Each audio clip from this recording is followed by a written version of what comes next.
I know you're ready to let go and drift into a peaceful sleep, relaxing with the help of this video. But before you do, don't forget to like and subscribe. It really motivates me to create more videos like this. And I'd love to know, what time are you listening to this? And where are you from? Is there a story or character you'd like me to tell next? Leave a comment and share your peaceful space with me. Story: Child Roland. In the ancient land of Camelot, where rolling hills bloomed with heather and the ghosts of King Arthur's knights lingered in the mist, a small village nestled at the foot of Elfland Hill, a place both revered and feared. The hill, crowned with gnarled oaks and circled by stones carved with Celtic runes, was said to be a gateway to the other world, a realm of fairy magic where time twisted and mortals vanished. The villagers of Dunmere spoke of it in hushed tones, warning children to avoid its slopes, especially the fairy rings, circles of mushrooms that glowed faintly under the moon portals to the court of the Elf King. Yet it was here in this village of thatched roofs and winding paths that a tragedy unfolded, setting a young man on a path to legend.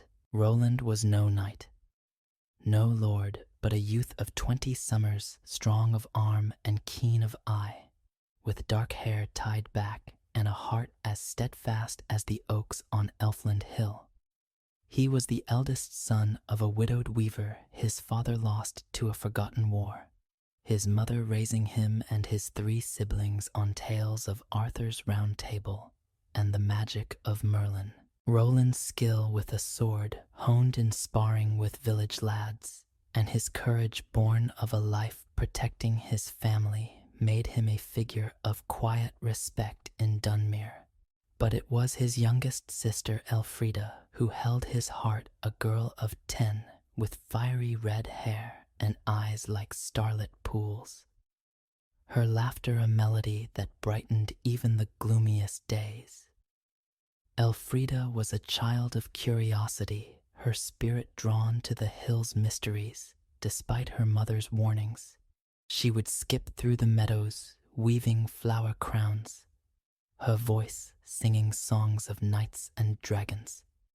One golden afternoon, as autumn painted the hills in shades of amber and crimson, Elfrida wandered too close to Elfland Hill, her bare feet treading a path to a fairy ring hidden among the grasses.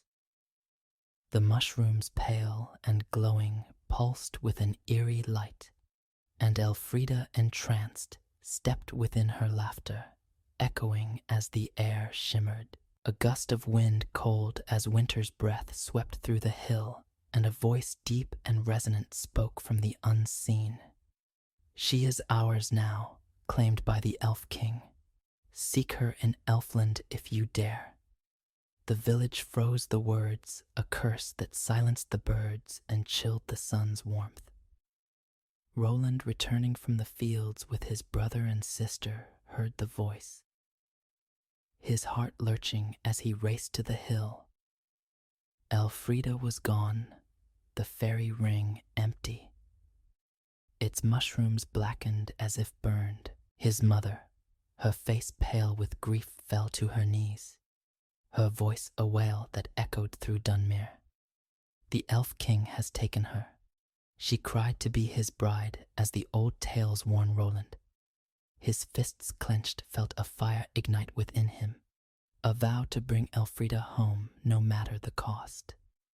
That night, as the village mourned, Roland sought counsel from Sir Aldrich, a grizzled knight who had once ridden with Arthur's men, now living as a hermit in Dunmere's outskirts. Aldrich's eyes sharp, despite his years, studied Roland, seeing the resolve in his gaze. "Elfland is no place for mortals," he said, his voice rough but kind. "Its beauty hides treachery, its paths twist time. The Elf King is a creature of power, bound by ancient laws, but cruel in his desires. To save your sister, you must be swift, cunning, and pure of heart. From a chest carved with runes, Aldrich drew a sword, its blade etched with Merlin's sigils, its hilt wrapped in leather worn by 100 battles. This was forged for Arthur's kin. He said it will cut through fairy glamours. Take it, and this.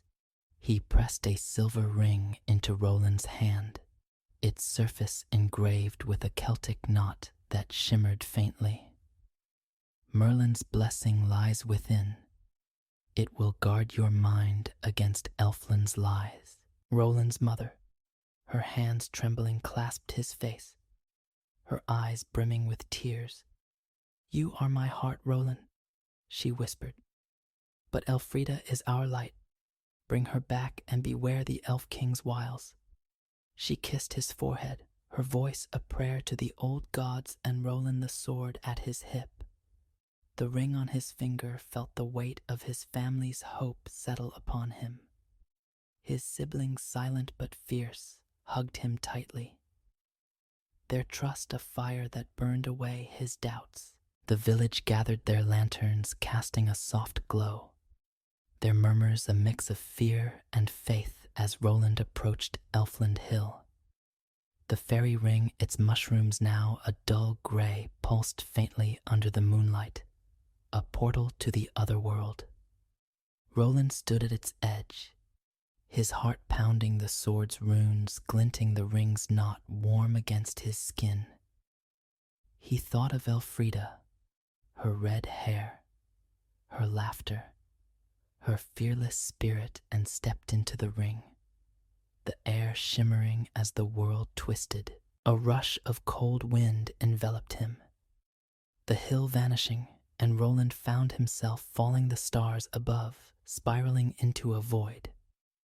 When the world steadied, he stood in a new realm, Elfland, a place of breathtaking beauty and lurking danger, its silver forests and crystal streams hiding the Elf King's court and the sister he had sworn to save. Elfland was a vision of enchantment, its trees draped in leaves that glowed like moonlight, its rivers flowing upward in defiance of nature, their waters sparkling with flecks of starlight.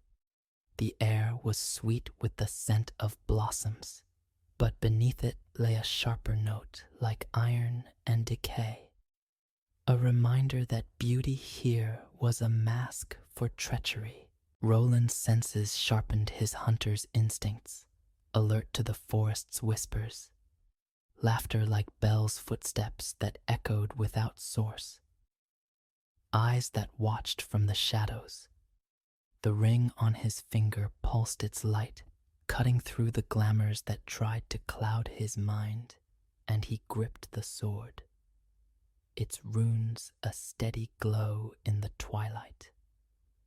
His first challenge came swiftly. A swarm of pixies, no larger than sparrows, darted from the trees, their wings shimmering, their claws sharp as thorns, their giggles a cacophony that grated on his nerves.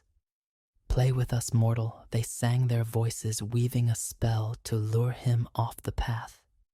Roland's vision blurred, the forest spinning, but the ring flared its silver light, burning the pixies' wings, sending them screeching into the shadows. He steadied himself, his breath ragged, the sword raised, and pressed on the path winding deeper into Elfland toward the heart of the Elf King's domain. As he walked, the forest grew denser, its light dimming to a ghostly glow. A figure appeared ahead, cloaked in mist, her form bent and ancient, her eyes glinting like polished stone. "I am the gatekeeper," she said, her voice a rasp that echoed through the trees. "To reach the Elf King's palace, you must pass my trials, mortal. Fail and Elfland will claim you forever. Roland." His heart, steeled by Elfrida's memory, nodded, the ring's warmth a guide, the sword's runes a promise. The gatekeeper's smile was a crescent of menace, and she vanished, leaving only her laughter and the shadow of trials that would test his body, mind, and soul.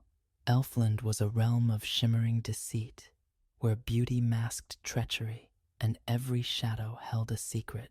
Its silver forests sparkled with leaves that caught the starlight, their branches swaying to a melody only the Fae could hear.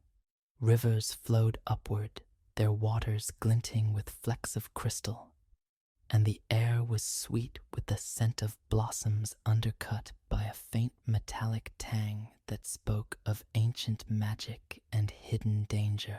Roland, the young swordsman who had stepped through the fairy ring to save his sister Elfrida from the Elf King, moved through this otherworldly landscape with a hunter's caution, his dark hair damp with mist, his green eyes sharp with resolve.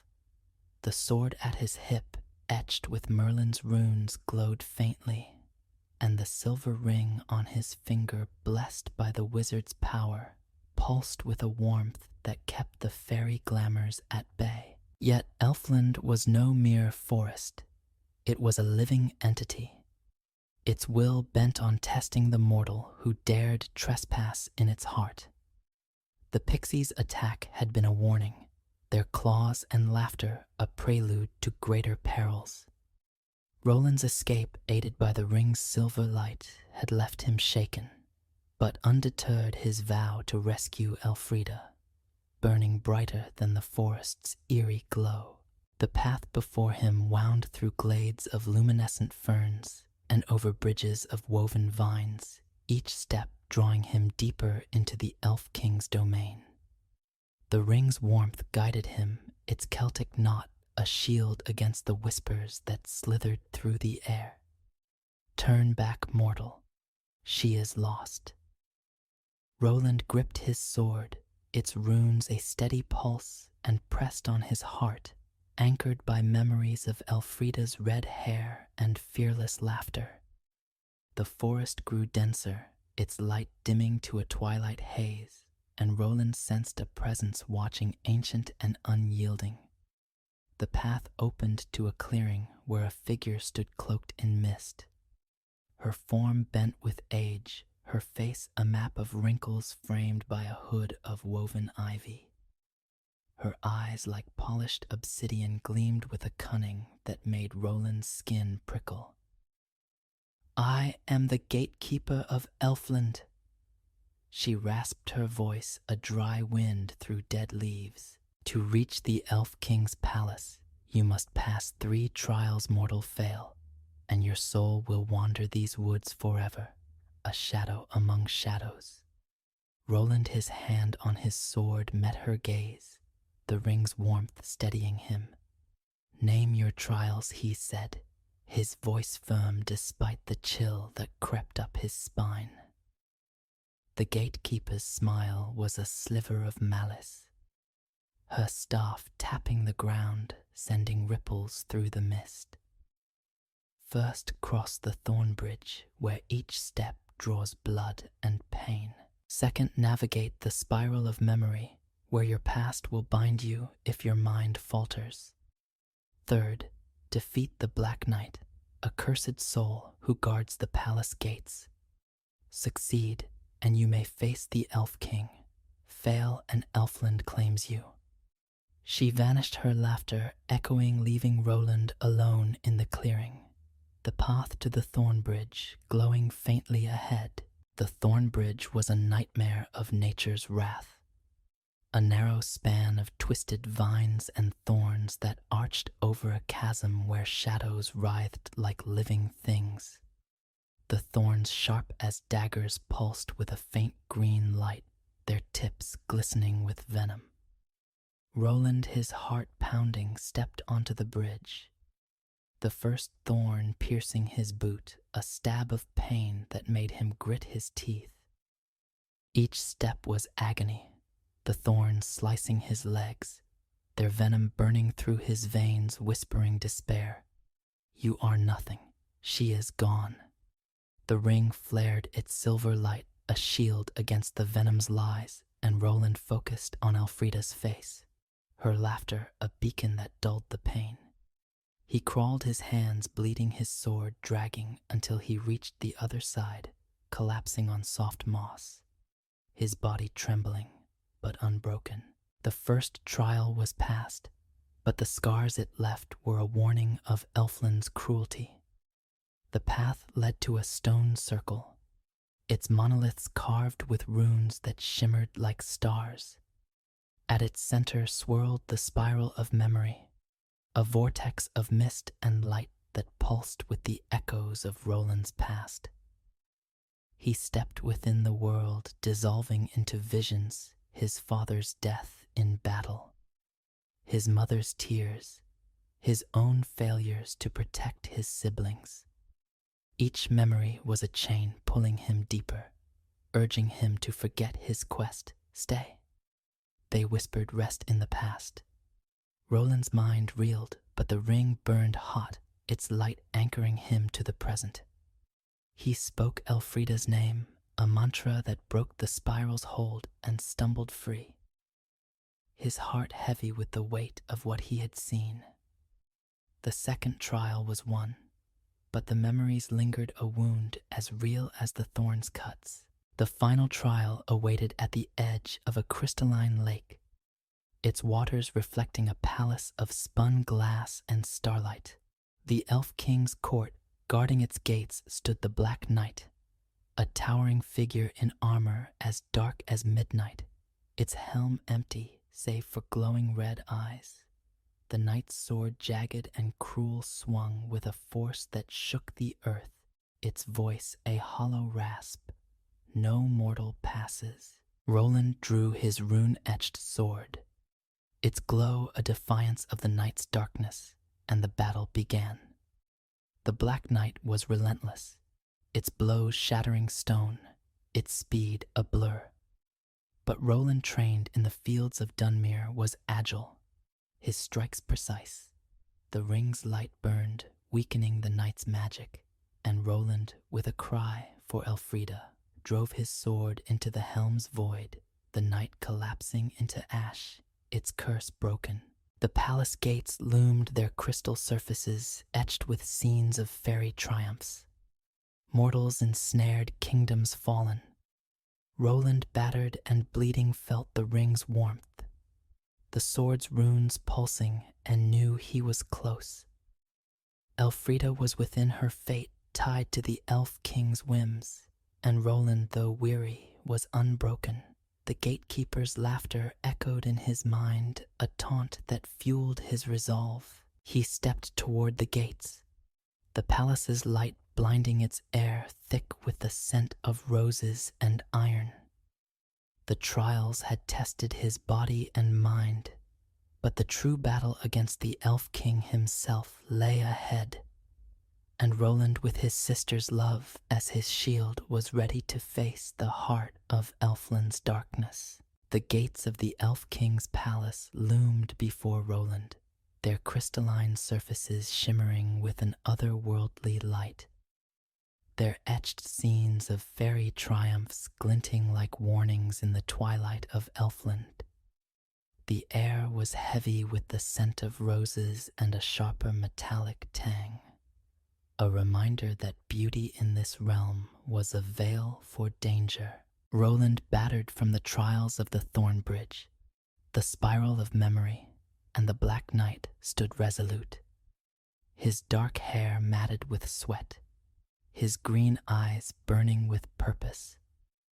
The sword at his hip, etched with Merlin's runes, pulsed faintly, and the silver ring on his finger, blessed by the wizard's magic, glowed with a warmth that anchored him against the palace's enchantments. Elfrida, his sister, was within her fate, bound to the Elf King's will, and Roland, though scarred and weary, felt her presence like a beacon urging him forward.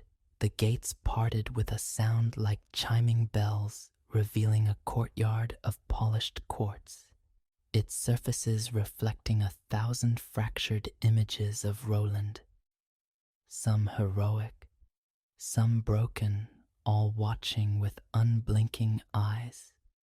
He stepped inside his boots, echoing his sword, drawn the ring's light cutting through the glamours that tried to twist his senses. The palace was a labyrinth of crystal corridors, their walls alive with shifting scenes of Elfland's history, fairy feasts, mortal captives, battles won by starlight. The air buzzed with a low hum, a magic that pressed against Roland's mind, whispering promises of rest, of power, of forgetting his quest.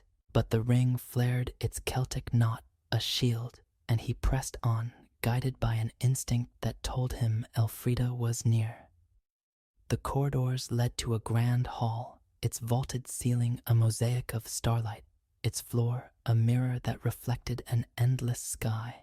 At its center stood a dais, and on it Elfrida, her red hair cascading like fire, her eyes glazed with enchantment, her small form draped in a gown of silver threads that shimmered like moonlight. She was still a statue caught in a dream, her hands clasped as if in prayer. Roland's heart lurched, his voice a hoarse cry, Elfrida. But she did not move, her gaze fixed on some unseen horizon, her presence bound by the Elf King's magic.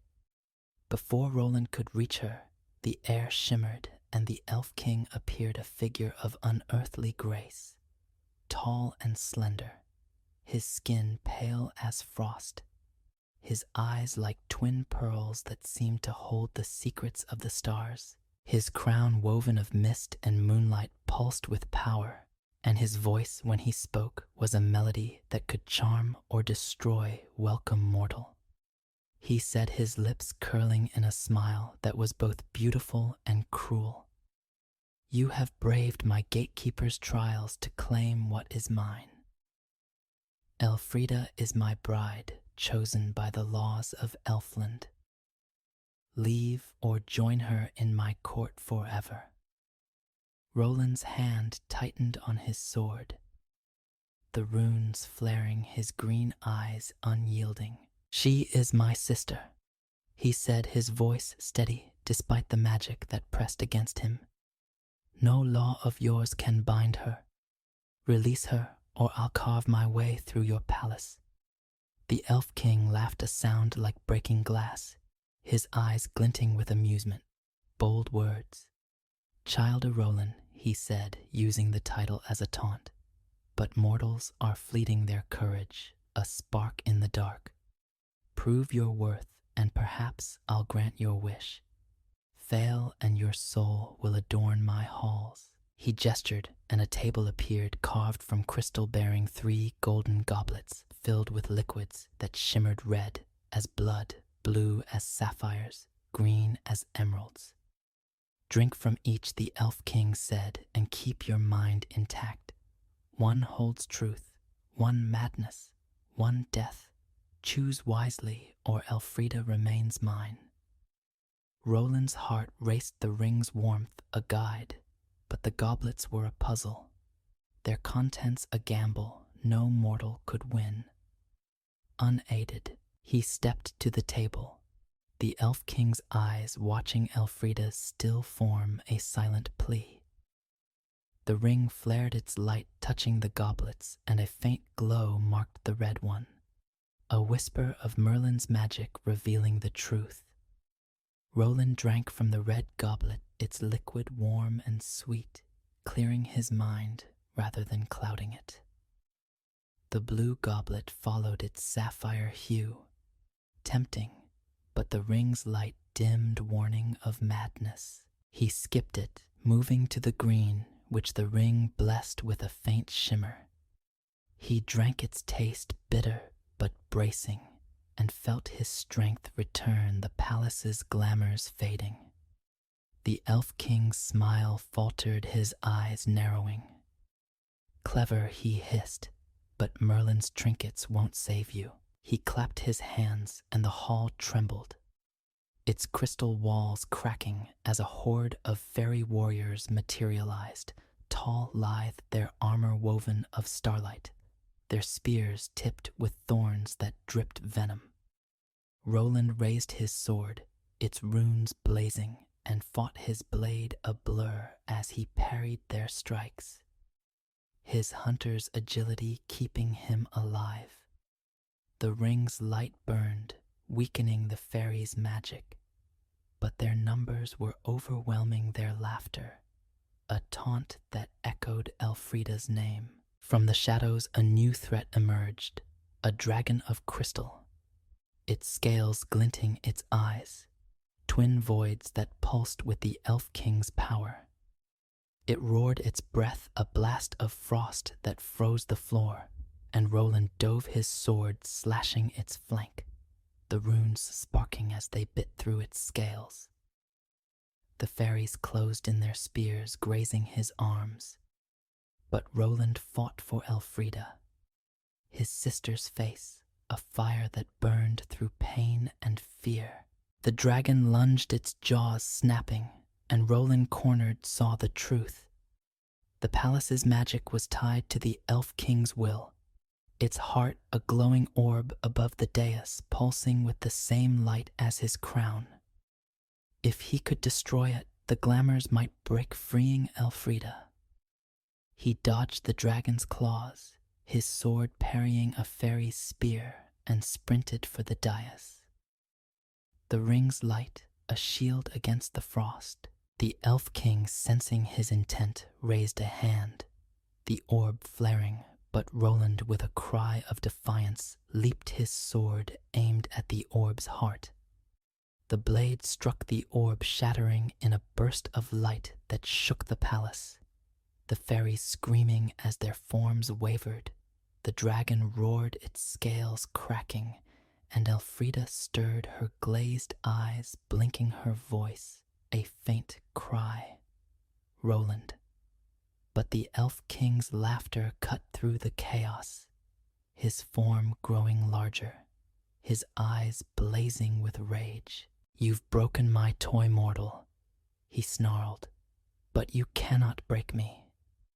The palace trembled, its walls splintering, and Roland, his sword raised, realized the true battle was only beginning. The Elf King, unbound by his own laws, was a force of raw power, and Elfrida's freedom and Roland's life hung in the balance.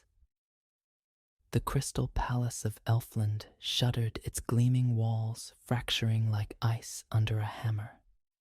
The air alive with the shattering echoes of the orb Roland had destroyed. The fairy warriors, their starlight armor dimming, wavered and dissolved into mist, their thorn-tipped spears crumbling to dust. The crystal dragon, its scales splintering, let out a final roar before collapsing into a heap of glittering shards. Its void-like eyes extinguished Elfrida. Her red hair, glowing in the fading light, stirred on the dais, her enchanted stupor breaking as she whispered Roland. But the triumph was fleeting for the Elf King. His form, towering and radiant with fury, stood undaunted, his pearl-like eyes blazing with a wrath that shook the very foundations of his realm. The palace, though weakened, was still his, and Roland, battered and bleeding, faced a foe whose power transcended the mortal world. "You dare defy me, mortal?" The Elf King snarled, his voice a storm that cracked the crystal floor, his crown of mist and moonlight flaring with a cold, unearthly light. "You shatter my orb, free my bride, but you cannot undo the laws of Elfland." His form grew, his slender frame stretching into a colossus of shadow and starlight, his hands weaving spells that turned the air to frost.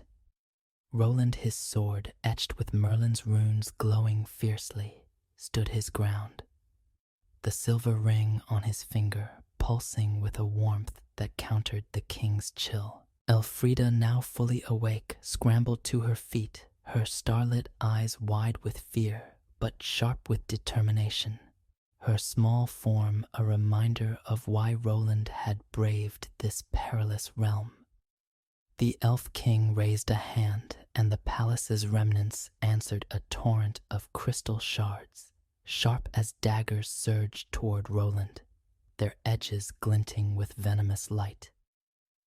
He dove, his hunter's agility saving him as the shards embedded in the floor, the ring's silver glow deflecting the worst of the magic. "Elfrida, stay back," he shouted, his voice cutting through the chaos. She nodded, retreating to the dais, but her eyes never left him, her hands clutching the silver gown that bound her to the king's enchantment. Roland parried a second wave of shards, his rune-etched sword sparking as it met the fairy magic, its blade a defiance of the king's power. "You cannot win." The elf king taunted his form, shifting now a whirlwind of mist, now a figure of flame, his eyes constant piercing. "Elfland is eternal, and you are but a fleeting spark." He thrust his hand forward and a lance of ice shot toward Roland, its cold a force that could freeze the soul. Roland rolled the lance, grazing his arm, its chill numbing his flesh, but the ring flared, its Celtic knot burning, thawing the ice's grip. He sprang up, his sword slashing the runes, cutting through the king's misty form, drawing a hiss of pain that echoed like breaking glass. Roland's mind raced, his grandmother's tales a lifeline. The elf king, for all his power, was bound by Elfland's laws, his strength tied to the palace, his will anchored by the enchantments that held Elfrida. If Roland could break the spell on her, the king's power might falter. He glanced at Elfrida, her gown shimmering, its threads pulsing with the same light as the king's crown. "Elfrida," he called, dodging a blast of starlight that scorched the floor. "The gown, tear it off." She hesitated, her hands trembling, but her eyes hardened, and she pulled at the silver fabric, its threads snapping, the light dimming with each rip. The elf king roared, his form flickering, his power waning as the gown's enchantment broke. "No," he bellowed, lunging at Elfrida, his claws of mist reaching for her. Roland intercepted his sword, striking the king's arm, the runes blazing as they burned through his magic. The king recoiled, his eyes narrowing, and the palace shook, its walls crumbling, its ceiling splintering to reveal a sky of swirling stars. Elfrida tore the last of the gown free, her simple dress beneath a symbol of her freedom, and the king staggered, his crown dimming, his form shrinking. But the elf king was not defeated. "You think this ends me?" He snarled, his voice a venomous hiss. "I am Elfland's heart." He raised both hands, and the palace's ruins surged, a wave of crystal and shadow, a storm of fairy magic that threatened to crush them. Roland shielded Elfrida, his sword raised, the ring's light a fading hope. In that moment, Elfrida, her voice trembling but clear, began to sing a song their mother had taught them, a ballad of Camelot's knights. Its words laced with the old magic of mortal courage. "By oak and stone, by hearth and home, we stand as one, our hearts our own." The song was a spark, its melody weaving through the storm, weakening the king's magic. The ring flared, its light merging with the song, and Roland felt a surge of strength, Merlin's blessing alive in his blood. He charged, his sword aimed at the king's chest, where a faint glow pulsed the heart of his power. The elf king laughed, his claws slashing, but Elfrida's song grew louder, its words a shield that slowed his strikes. Roland's blade struck true, the runes piercing the glow, and the king screamed, his form unraveling into mist, his crown dissolving, his eyes fading into the dark. The storm collapsed, the palace's ruins falling silent, and the elf king was gone, his power broken by a mortal's blade and a child's song. Roland staggered, his body aching, his sword dripping with the last traces of fairy light. Elfrida ran to him, her arms wrapping around him, her tears warm against his chest. "You did it," she whispered, her voice choked with awe. But the palace was crumbling, its crystal walls shattering the ground, trembling as Elfland itself seemed to reject them. "We have to go," Roland said, lifting her, his strength fading but his will unbroken.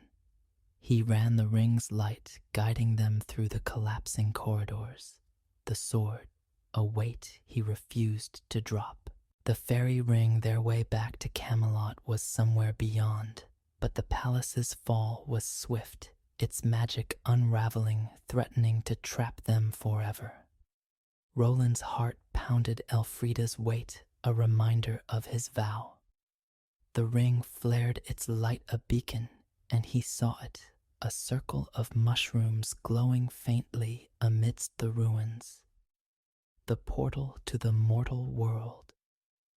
The ceiling above cracked crystal shards raining down, and Roland dove, shielding Elfrida as they tumbled through the ring.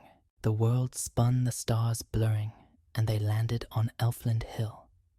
The fairy ring blackened behind them, its magic spent. Camelot's hills stretched before them, the dawn breaking in hues of gold and rose, the air free of the curse's chill. Roland rose, Elfrida clinging to his hand, her eyes bright with relief. The village of Dunmer awoke, its people rushing to the hill, their cheers a tide that washed away the night's terror. Roland's mother, her face alight with joy, embraced them both, her tears a prayer of thanks. The sword, its runes now dim, was a relic of their victory, the ring a silent guardian on his finger. But Roland knew the cost, the scars on his body, the memories of Elfland's trials, the knowledge that the Elf King's defeat was a wound the fairy realm would not forget. As the sun rose, he looked to the hill, its fairy rings silent, and vowed to guard it, to ensure no other child was claimed by the shadows beneath. The dawn that broke over Camelot was a tapestry of gold and rose, its light washing over the hills of Dunmer and banishing the last shadows of Elfland's menace. The fairy ring on Elfland Hill, once a portal to the other world, lay blackened and silent. Its mushrooms crumbled to ash, its magic sealed by Roland's victory over the Elf King. Roland stood at the hill's crest, his dark hair stirring in the breeze, his green eyes reflecting the sunrise, his sister Elfrida clinging to his hand. Her red hair glowed like fire, her starlit eyes bright with a courage that had helped break the fairy spell. The rune-etched sword now sheathed at his hip was a relic of their triumph. Its glow faded, but its power undeniable. The silver ring on his finger, blessed by Merlin, pulsed faintly, a reminder of the magic that had guided him through the Crystal Palace and back to the mortal world. The village of Dunmer erupted in celebration as Roland and Elfrida descended the hill, their mother running to embrace them, her tears a mix of joy and relief. "My children," she whispered, her hands cupping their faces. "You've brought light back to us all." The villagers gathered their lanterns, forgotten in the dawn's glow, their voices rising in cheers that echoed through the meadows. They called Roland a hero, their eyes wide with awe, their tales already weaving his name into the fabric of Camelot's lore. Sir Aldrich, the old knight who had given him the sword and ring, stood at the crowd's edge, his grizzled face split by a rare smile. "You've honored Arthur's legacy, lad," he said, his voice rough with pride. "Child Roland, they'll call you a knight, born of heart, not blood.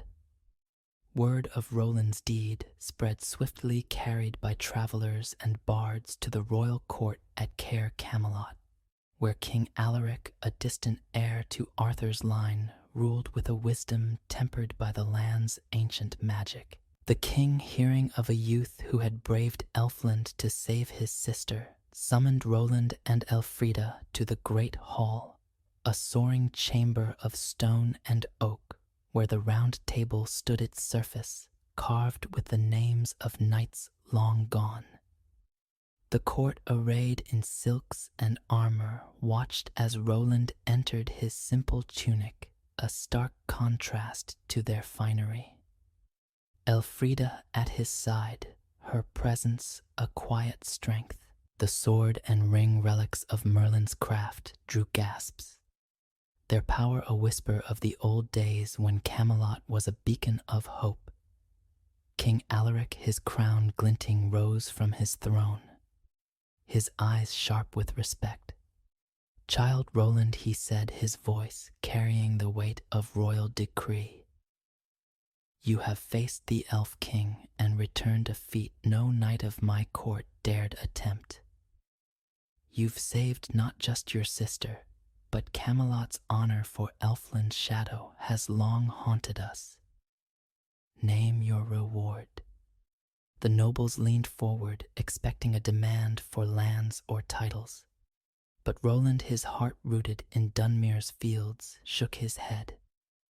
"I seek no reward, sire," he said, his voice steady, "only to protect my home and ensure Elfland's gates remain closed. Let me guard the hill that no other family suffers as mine did." Elfrida, her small hand in his, stepped forward, her voice clear despite her youth. "My brother fought for me," she said, "but I sang for him. Let us both serve Camelot, not with crowns, but with our hearts." The court murmured their skepticism, softened by her words, and Alaric smiled, a rare warmth in his gaze. "So be it," he declared. "Roland, you are named a Knight of the Round Table, not for birth, but for valor. Your seat is earned, and your duty is to guard Elfland Hill. Elfrida, your courage will be remembered, and you shall learn the lore of our bards to sing Camelot's tales." The sword and ring were enshrined in a chapel beside the Round Table, their runes a testament to Merlin's legacy, their light a ward against fairy intrusion. Roland returned to Dunmere, his cottage, now a place of pilgrimage, where villagers left offerings of bread and flowers, calling him Child o' Roland, the hero who walked in Elfland and returned. Elfrida, growing into a woman of wisdom, became a bard, her songs weaving Roland's tale into the fabric of Camelot's history, her voice carrying the lullaby that had weakened the Elf King. Their mother, her grief turned to pride, wove tapestries of their story, each thread a prayer for their safety. Elfland Hill, its fairy rings silent, became a sacred place, watched by Roland's vigilant eye. He patrolled its slopes, bow in hand, the ring a constant warmth, his senses attuned to the faintest stir of fairy magic. The forest beyond whispered no more threats, its creatures respecting the mortal who had bested their king. Yet Roland knew Elfland was not gone, only dormant, its gates closed, but not destroyed.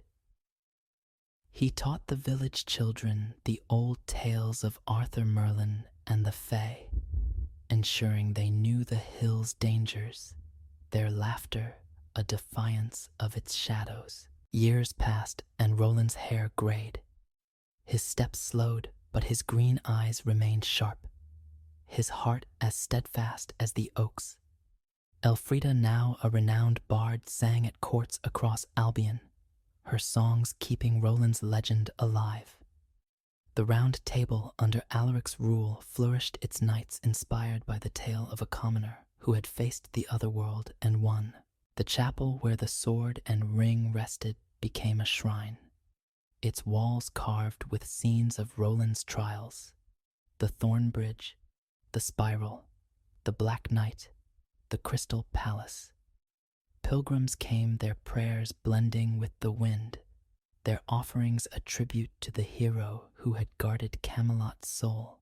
In Dunmere, the elders told of a night when the hill glowed faintly, a shimmer like starlight, and Roland, now old, stood watch his silhouette, a guardian against the dark.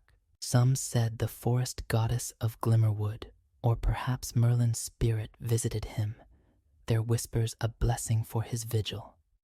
When Roland's time came, he was laid to rest beneath an oak on Elfland Hill, the ring on his finger, the sword at his side, the earth itself seeming to cradle him. Elfrida sang his final song, her voice a beacon that reached the stars, and the hill bloomed with wildflowers, a sign that Camelot's protector had found peace. The legend of Childe Roland grew a tale of a brother's love, a sister's courage, and a mortal's defiance of the fey bards. Sang it in halls from Carwin to Tintagel, their words weaving Roland and Elfrida into the tapestry of Arthur's legacy. Children in Dunmere played at being knights, their wooden swords raised against imaginary elves, their laughter a ward against the hill's silence.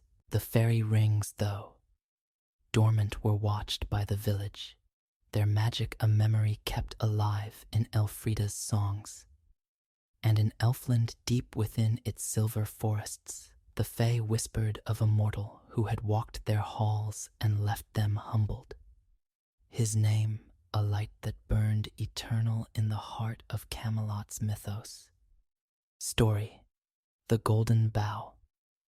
In the ancient kingdom of Albion, where emerald hills rolled beneath a sky draped in mist, and ancient standing stones whispered secrets of forgotten gods, a shadow had fallen.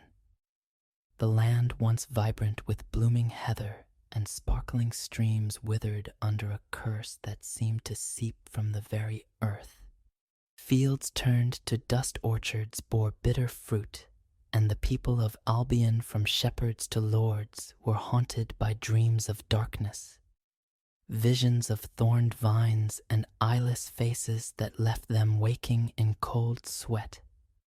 The heart of the kingdom, the royal city of Carwin, stood defiant, but weakened, its stone walls cloaked in an unnatural fog, its banners drooping as if mourning a loss yet to come. King Elric, a ruler once known for his wisdom, grew frail, his eyes clouded by a sickness that no healer could name. His court, gathered in the great hall of Carwin's castle, buzzed with fear and desperation, their voices a cacophony of blame and prayer.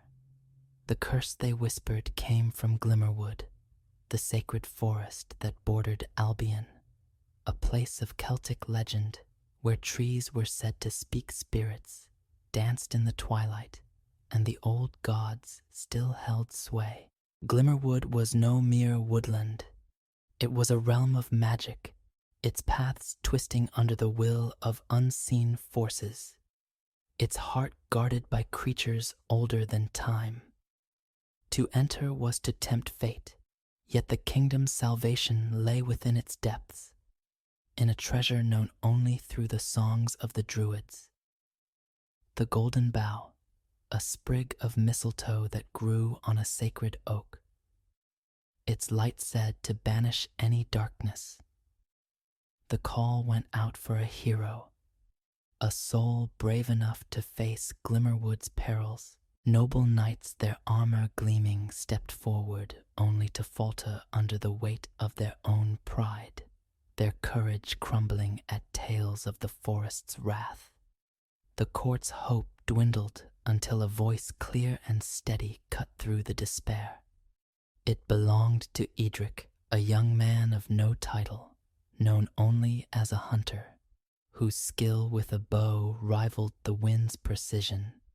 Edric was lean and weathered, his dark hair tied back, his green eyes sharp with a quiet fire. He was no lord, no warrior of renown, but his heart was steadfast, shaped by a childhood spent listening to his grandmother's tales of Celtic gods and sacred groves. "I will go," he said, his voice echoing in the hall. "If the kingdom wills it." The court murmured, some in scorn, others in curiosity, a peasant daring to face Glimmerwood. But King Elric, his gaze clearing for a moment, saw something in Edric's eyes, a spark of the old magic perhaps, or the simple courage of one unburdened by ambition. "You have my blessing," the king rasped, his voice weak but firm. "But know this. Glimmerwood tests the soul as much as the body. Fail, and you will not return." Edric nodded his jaw, set his heart steady despite the weight of the task. Before he departed, the High Druidess, Morrigan, a woman with silver hair and eyes like storm clouds, summoned Edric to the sacred grove outside Caerwyn. The grove, ringed by standing stones, hummed with power, its air thick with the scent of moss and ancient rites. Morrigan, her robes embroidered with Celtic knots, placed a stone amulet in Edric's hand, its surface carved with a spiral that seemed to pulse with life. "This is a ward of the old gods," she said, her voice low and resonant. "It will guide you in Glimmerwood, but only if your heart is true. The golden bough grows on the sacred oak, guarded by the forest goddess and her creatures. Seek it with humility, or the forest will claim you." Edric tucked the amulet beneath his tunic, its weight a comfort against his chest. He carried a simple pack bread, a water skin, a flint for fire, along with his yew bow, a quiver of arrows, and a short sword forged by his father, a blacksmith who had died in Albion's last war. The court watched as he left Caerwyn, their whispers a mix of pity and hope, their eyes lingering on the mist that marked the forest's edge. Edric's grandmother, her hands gnarled but strong, pressed a kiss to his forehead before he departed. "Trust the old stories," she whispered, "and listen to the forest's heart." He nodded, her words a talisman as potent as the druidess's amulet, and set out, the hills of Albion falling behind as Glimmerwood loomed ahead. The forest's edge was a boundary between worlds, its trees towering, their bark etched with patterns that seemed to shift in the corner of Edric's eye. The mist was thick, curling like living tendrils, and the air carried a hum as if the earth itself were singing a song too ancient for human ears. Edric paused, his hand on his sword, his green eyes scanning the shadows. The stories of Glimmerwood were vivid in his mind, tales of will-o-wisps that led travelers to their doom, of tree spirits that strangled the unwary, of the forest goddess whose wrath could reshape the land, yet the curses toll withered fields, haunted dreams. A dying king drove him forward. He was no hero of legend, but he was Edric, and he would not turn back. He stepped into the forest, the mist swallowing him, the trees closing ranks behind. The path was faint, a thread of packed earth winding through roots and ferns. Its direction uncertain, Edric's senses sharpened, his hunter's instincts alert to every rustle, every flicker of light. The amulet pulsed against his chest, its warmth a guide through the fog. He walked for hours, the forest growing denser, its silence broken by strange sounds. A whisper like laughter, a snap like breaking bone. The light dimmed, The mist thickened, and Edric felt eyes upon him, unseen but ever present, as if Glimmerwood itself were testing his worth. His first challenge came without warning. A figure emerged from the mist, a creature no taller than a child, its skin green as moss, its eyes glowing like emeralds. A spriggan of forest sprite from his grandmother's tales, its voice a hiss of mischief. Lost mortal, it taunted, beckoning him toward a path lined with thorned vines. Edric's hand tightened on his bow, but the amulet flared its light, cutting through the sprite's glamour. The path was a trap, a maze of briars that would bind him forever. Not today. Edric said, his voice steady, and he turned away, following the amulet's glow to a safer route. The spriggan snarled, fading into the mist, but its laughter lingered, a promise of more trials to come. The forest grew wilder, its trees taller, their branches forming arches that seemed to pulse with life. Edric's heart beat faster, the amulet's warmth a constant guide, but the weight of his task pressed heavier. The golden bough was out there on the sacred oak, but Glimmerwood was no passive landscape. It was a living entity, its will bent on protecting its treasure. As he pushed deeper, the mist parted to reveal a clearing where a massive owl perched on a stone.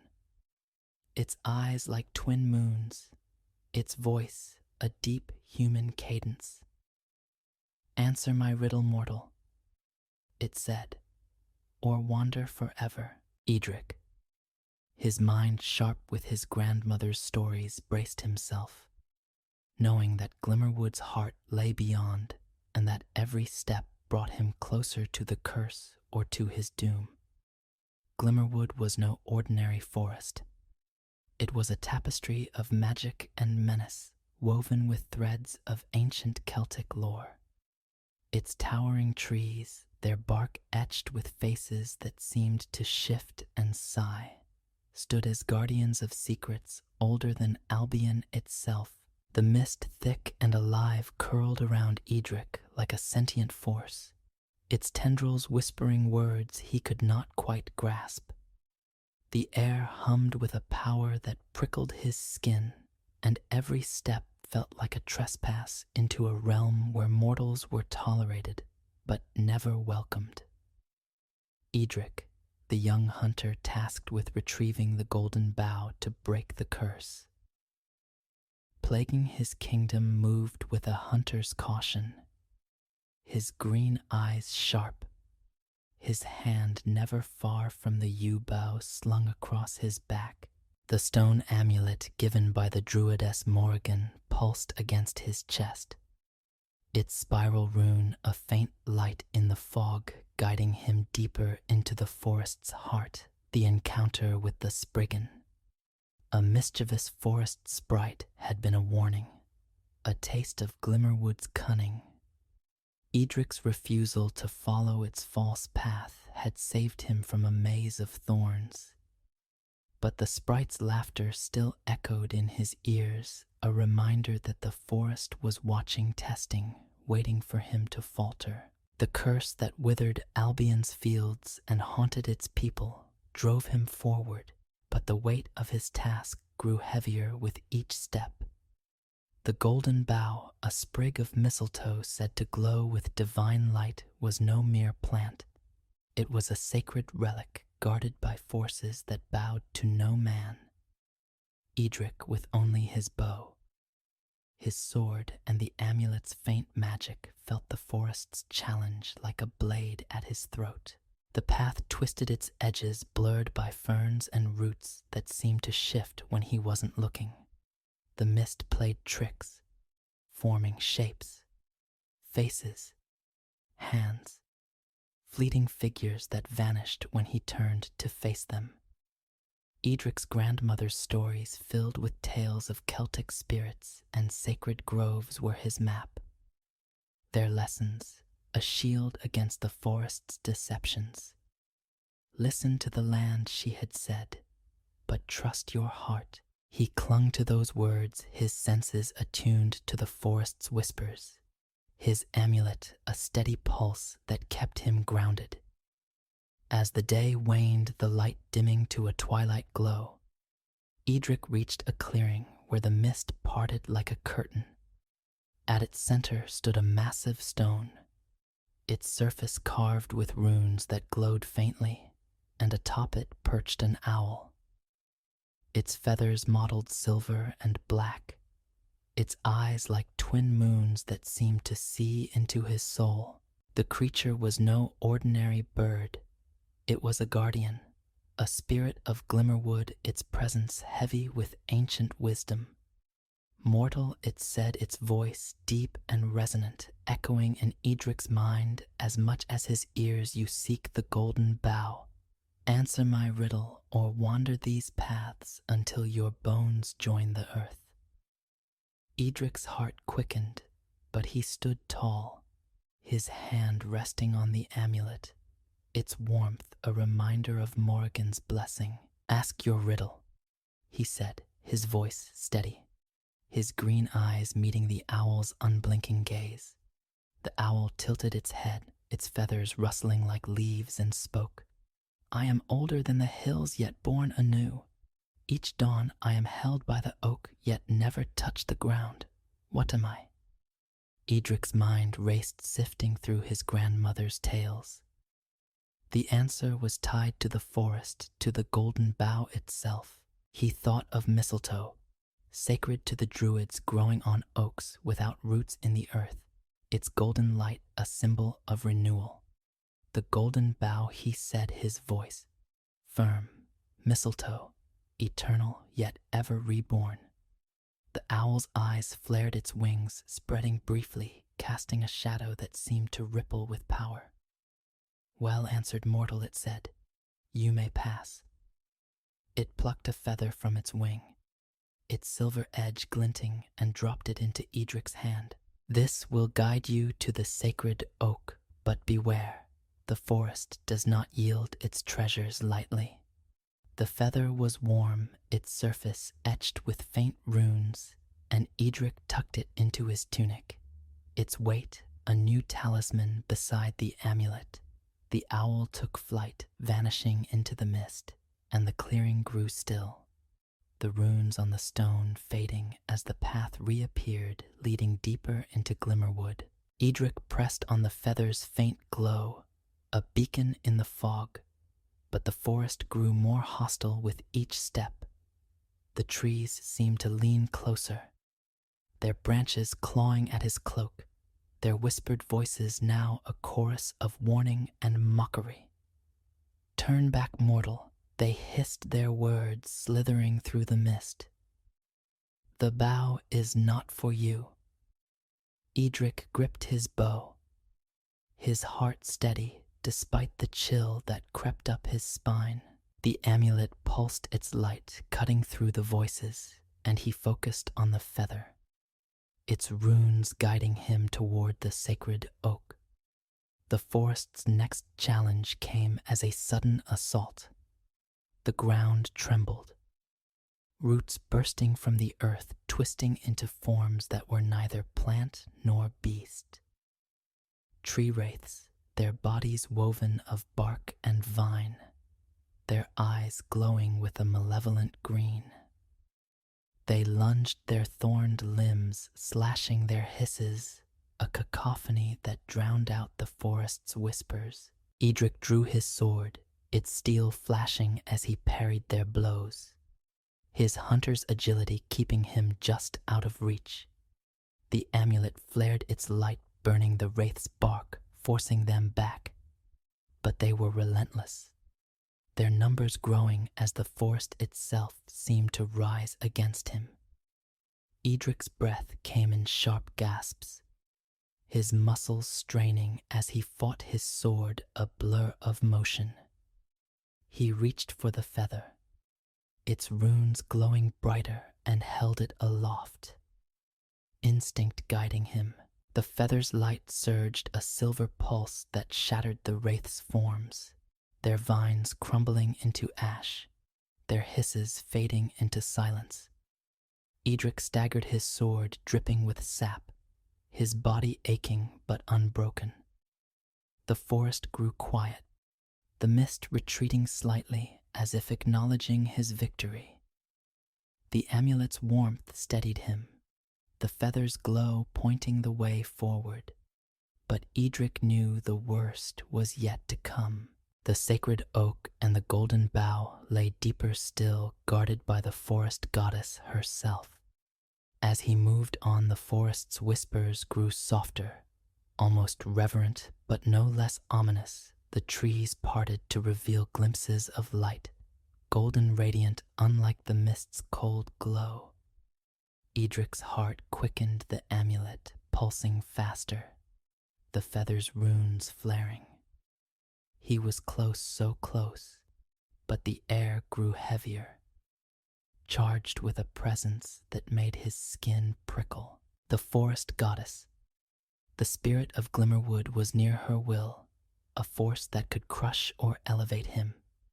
Edric thought of Albion, its withered fields, its haunted people, its dying king, and steeled himself.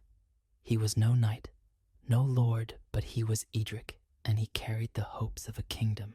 The path ended at a grove, its trees forming a cathedral of green and gold, their branches heavy with mistletoe that shimmered faintly. At its center stood the sacred oak, its trunk wide as a house, its leaves glowing with an inner light. High in its branches, the golden bough blazed a sprig of mistletoe that seemed to pulse with the heartbeat of the forest. Edric's breath caught his eyes wide with awe, but before he could approach, the air shimmered and a figure appeared, a woman or something more. Her form woven of vines and starlight, her eyes deep as the earth, her voice a song that stirred the soul. The forest goddess had come, and Edric alone in her presence faced the true test of his quest. The grove at the heart of Glimmerwood was a sanctuary of unearthly beauty, its air shimmering with golden light that seemed to pulse with the rhythm of life itself. The sacred oak towered above, its massive trunk etched with runes that glowed faintly, its branches heavy with leaves that whispered secrets in a language older than Albion. High among them, the golden bough gleamed, a sprig of mistletoe, its leaves radiant as if kissed by the sun, its power a beacon that called to Edric's soul.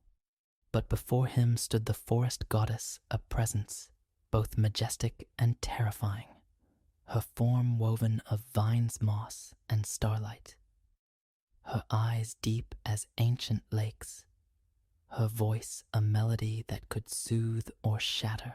Edric, the young hunter who had braved Glimmerwood's perils, felt his heart pound, the amulet at his chest, burning with a warmth that matched the bough's glow. The curse plaguing Albion hung in the balance, and this moment, this goddess was the final barrier between him and the kingdom's salvation.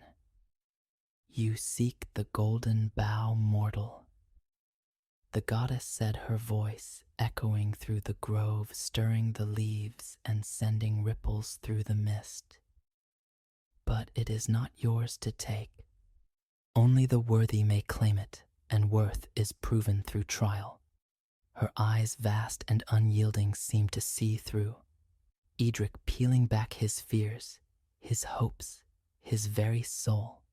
He stood tall, his green eyes steady despite the weight of her presence, his hand resting on the feather from the owl guardian, its runes a faint comfort.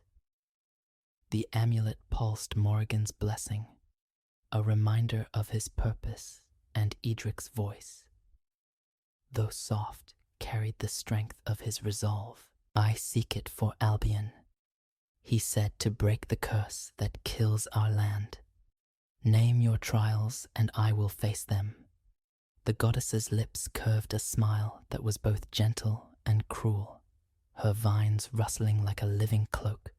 3 trials you shall endure, she declared, her words weaving through the air like a spell. First, the mirror lake, where your deepest fear will rise to meet you. Second, the wood warden, a guardian of the oak who yields to no blade. Third, the question of truth, where your heart's purpose will be judged. Fail and Glimmerwood will claim you. Succeed and the bough is yours. She raised a hand and the grove shifted the trees, parting to reveal a path that shimmered with an eerie light. Begin, mortal. The forest watches. Edric nodded, his jaw set, and followed the path, the amulet's glow guiding him through the mist. The forest seemed to hold its breath. Its whispers silenced its eyes. Those unseen watchers fixed on his every step. The path led to a small, still lake, its surface a perfect mirror, its waters reflecting not the sky, but a darkness that churned with shadows. The mirror lake, the goddess had called it. And as Edric approached, the amulet burned hot, a warning of the trial's power. He knelt by the water, his reflection staring back, his face but older, weathered alone, his eyes hollow with despair. The water rippled and the reflection spoke its voice, a hiss of doubt. You will be forgotten, Edric. No songs will sing your name. Your sacrifice will mean nothing. The words struck deep, unearthing a fear. Edric had buried the fear of a life without legacy, of fading into the dust like his father's unmarked grave. His hands trembled, his breath shallow, but the amulet flared its light, cutting through the reflection's lies. I am not my fear, Edric whispered, his voice a defiance. He plunged his hand into the water, the cold biting like a blade, and grasped the shadow, pulling it free. It dissolved into mist, its voice fading, and the lake cleared, reflecting only the golden light of the grove. Edric rose, his heart lighter, the amulet's warmth a confirmation of his victory.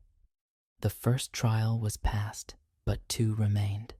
The path shifted, leading him back to the sacred oak where the goddess waited, her eyes unreadable.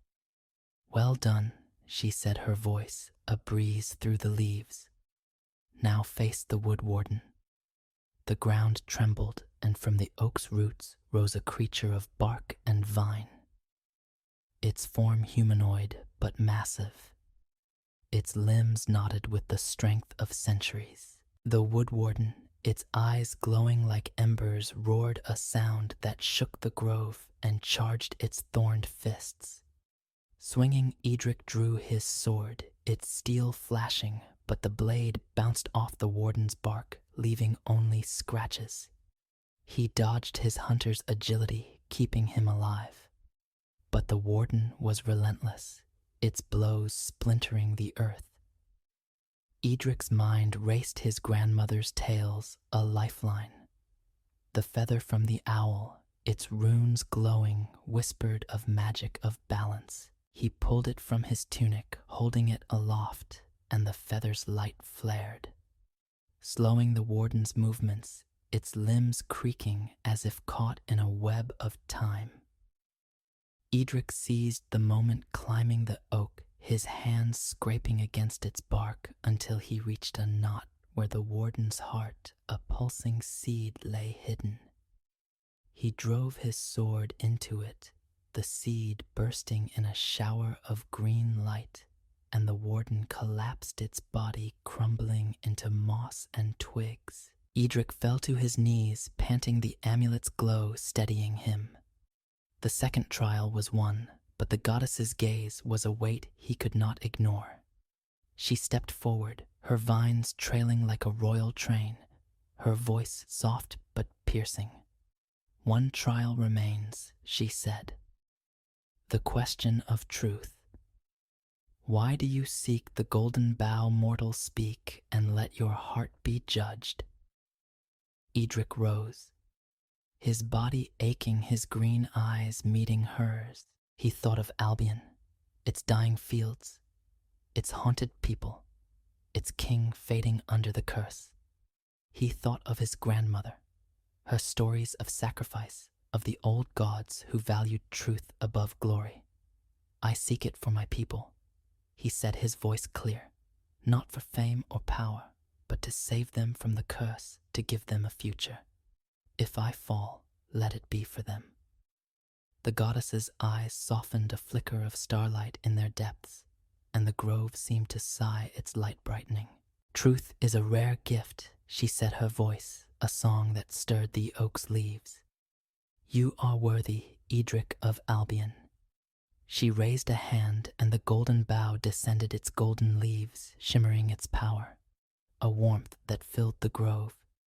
Edric took it, his hands trembling, its light a promise of hope.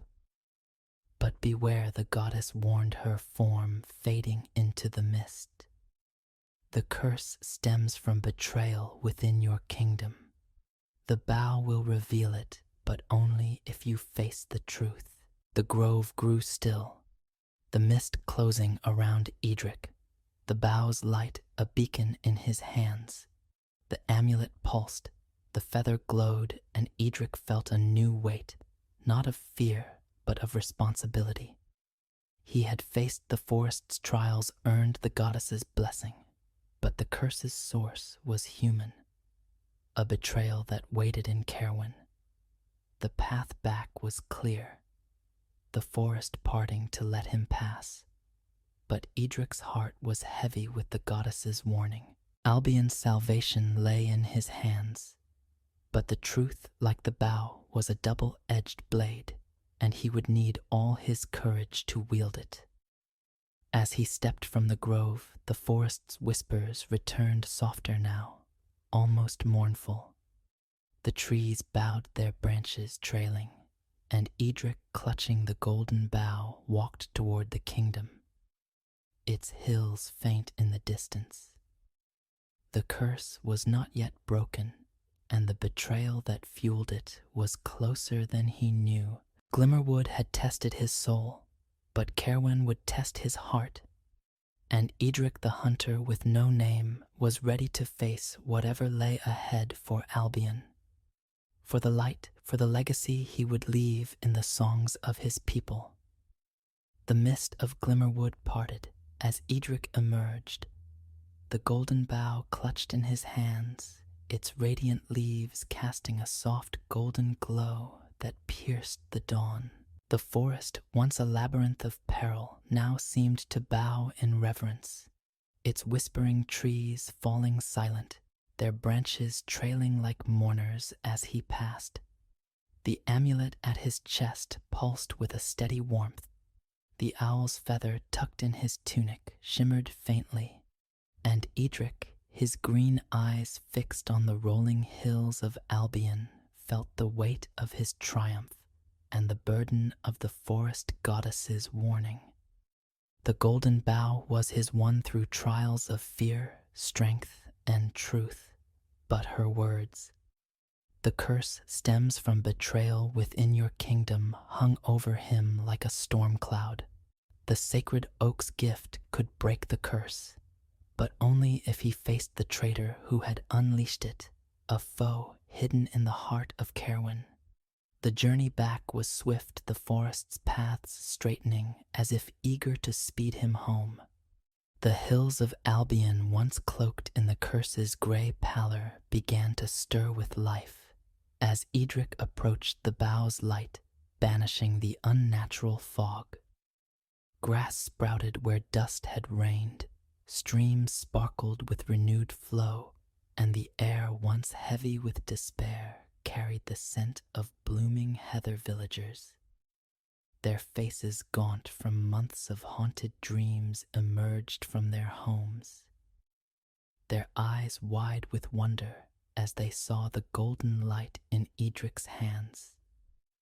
The hunter returns, they cried, their voices rising in a wave of hope that echoed through the fields. Children ran alongside him, their laughter a melody that had been silenced too long, and Edric, his heart swelling, pressed on to Cerwyn the Bow, a beacon of salvation. The city's stone walls loomed its gates open wide as the people gathered their cheers. A thunder that shook the cobblestones.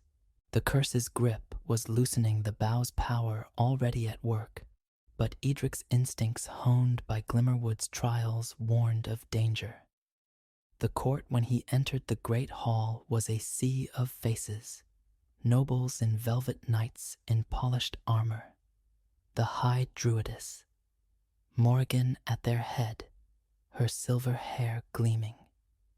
King Elric sat on his throne, his face less pale, his eyes clearer, but a shadow lingered in his gaze, a flicker of something Edric could not name.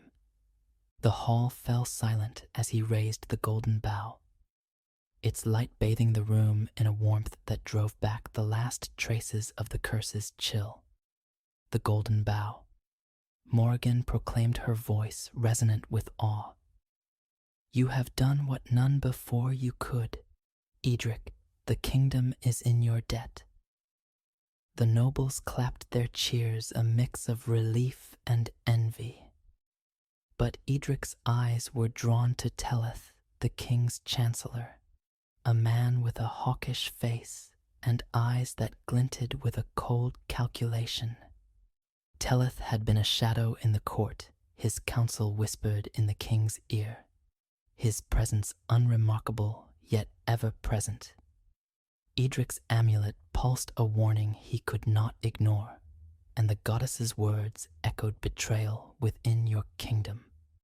Before Edric could speak, King, Elric rose his voice, trembling with a mix of gratitude and something darker fear, or perhaps madness. You bring hope, Hunter, he said, but how do we know this is no trick? A peasant wielding the bow. Perhaps you are the curse's agent come to deceive us. The hall gasped, the nobles murmuring their cheers turning to suspicion. Edric's heart sank, the bow's light steady in his hands. But Tellith stepped forward, his voice smooth as oil. Indeed, your majesty, he said, his lips curling. This boy claims a miracle. Yet who is he? A nobody defying the gods. I say we test his truth. Lock him in the dungeons until the bow's power is proven. The court erupted, some nobles shouting for caution, others for punishment. Morrigan's eyes narrowed, her hand tightening on her staff, but the king, his face contorted, nodded. To the dungeons he rasped, his voice unsteady. Guards seized Edric, their spears glinting, and the bow was torn from his hands, passed to Tellith, who cradled it with a hunger that made Edric's blood run cold. As he was dragged away, the amulet burned hot, the feather's runes flaring, and Edric knew the truth. Tellith was the traitor, the one who had summoned the curse, and the bow in his hands was a weapon turned against Albion. The dungeon was a pit of cold stone, its air thick with mildew and despair. Edric, chained to the wall, felt the weight of his failure. The bow's loss a wound deeper than any blade, but the amulet pulsed its light defiant, and the feather hidden in his tunic glowed with a warmth that stirred his resolve. He whispered to it, his voice a plea. Help me, spirit of the forest. The runes flared, and a gust of wind swept through the cell, carrying the scent of pine and earth. The owl guardian, its eyes like moons, materialized its form, ethereal but real, its voice a deep echo. You are not forsaken, Edric, it said. The bow's light calls to you. Rise and reclaim it. The owl's talons snapped his chains, its wings brushing the stone, and the cell door buckled, its iron no match for Glimmerwood's magic. Edric, his heart ablaze, slipped through the palace. the amulet guiding him to the great hall where Teleth stood before the throne. The bow in his hands, its light dimming under his touch. The Chancellor's voice was a chant dark and guttural, summoning a shadow that rose from the floor, a formless entity. Its eyes like voids, its presence a chill that choked the air. The court frozen in terror watched as Teleth revealed his betrayal. I called the curse to weaken Elric to claim the throne. With the bow I will bind this shadow and rule as God. Edric, hidden in the hall's shadows, drew his sword, its steel steady despite the fear that gripped him. The amulet flared, the feather pulsed, and he stepped forward, his voice cutting through the chant. Your reign ends here, Teleth. The Chancellor turned his eyes wild, the bow's light flickering as he raised it, the shadow surging toward Edric. The court screamed, Morrigan's staff glowing with druidic power, but Edric was alone against the darkness, his hunter's heart, his only shield. He lunged his sword, aimed at Teleth's hand, but the shadow struck its touch like ice, knocking him to the floor. The amulet burned its light a defiance, and Edric reached for the feather, its runes blazing. Glimmerwood, aid me, he shouted, and the hall trembled, the owl's spirit soaring above its wings, scattering the shadow's form. Morrigan joined the fray, her chants weaving a net of light, but Teleth, his face twisted with rage, thrust the bow into the shadow, its light warping into a sickly green. You cannot stop me, he roared, the shadow growing its voids, threatening to swallow the hall. Edric, his body aching, saw the truth. The bow's power was tied to sacrifice to a heart willing to give all for others. With a cry, Edric threw himself at Teleth, his sword striking the Chancellor's arm, the bow falling to the floor. The shadow lunged, its touch searing, but Edric grasped the bow, its light flaring pure and golden, burning the shadow's edges. He raised it, his voice a prayer to the old gods.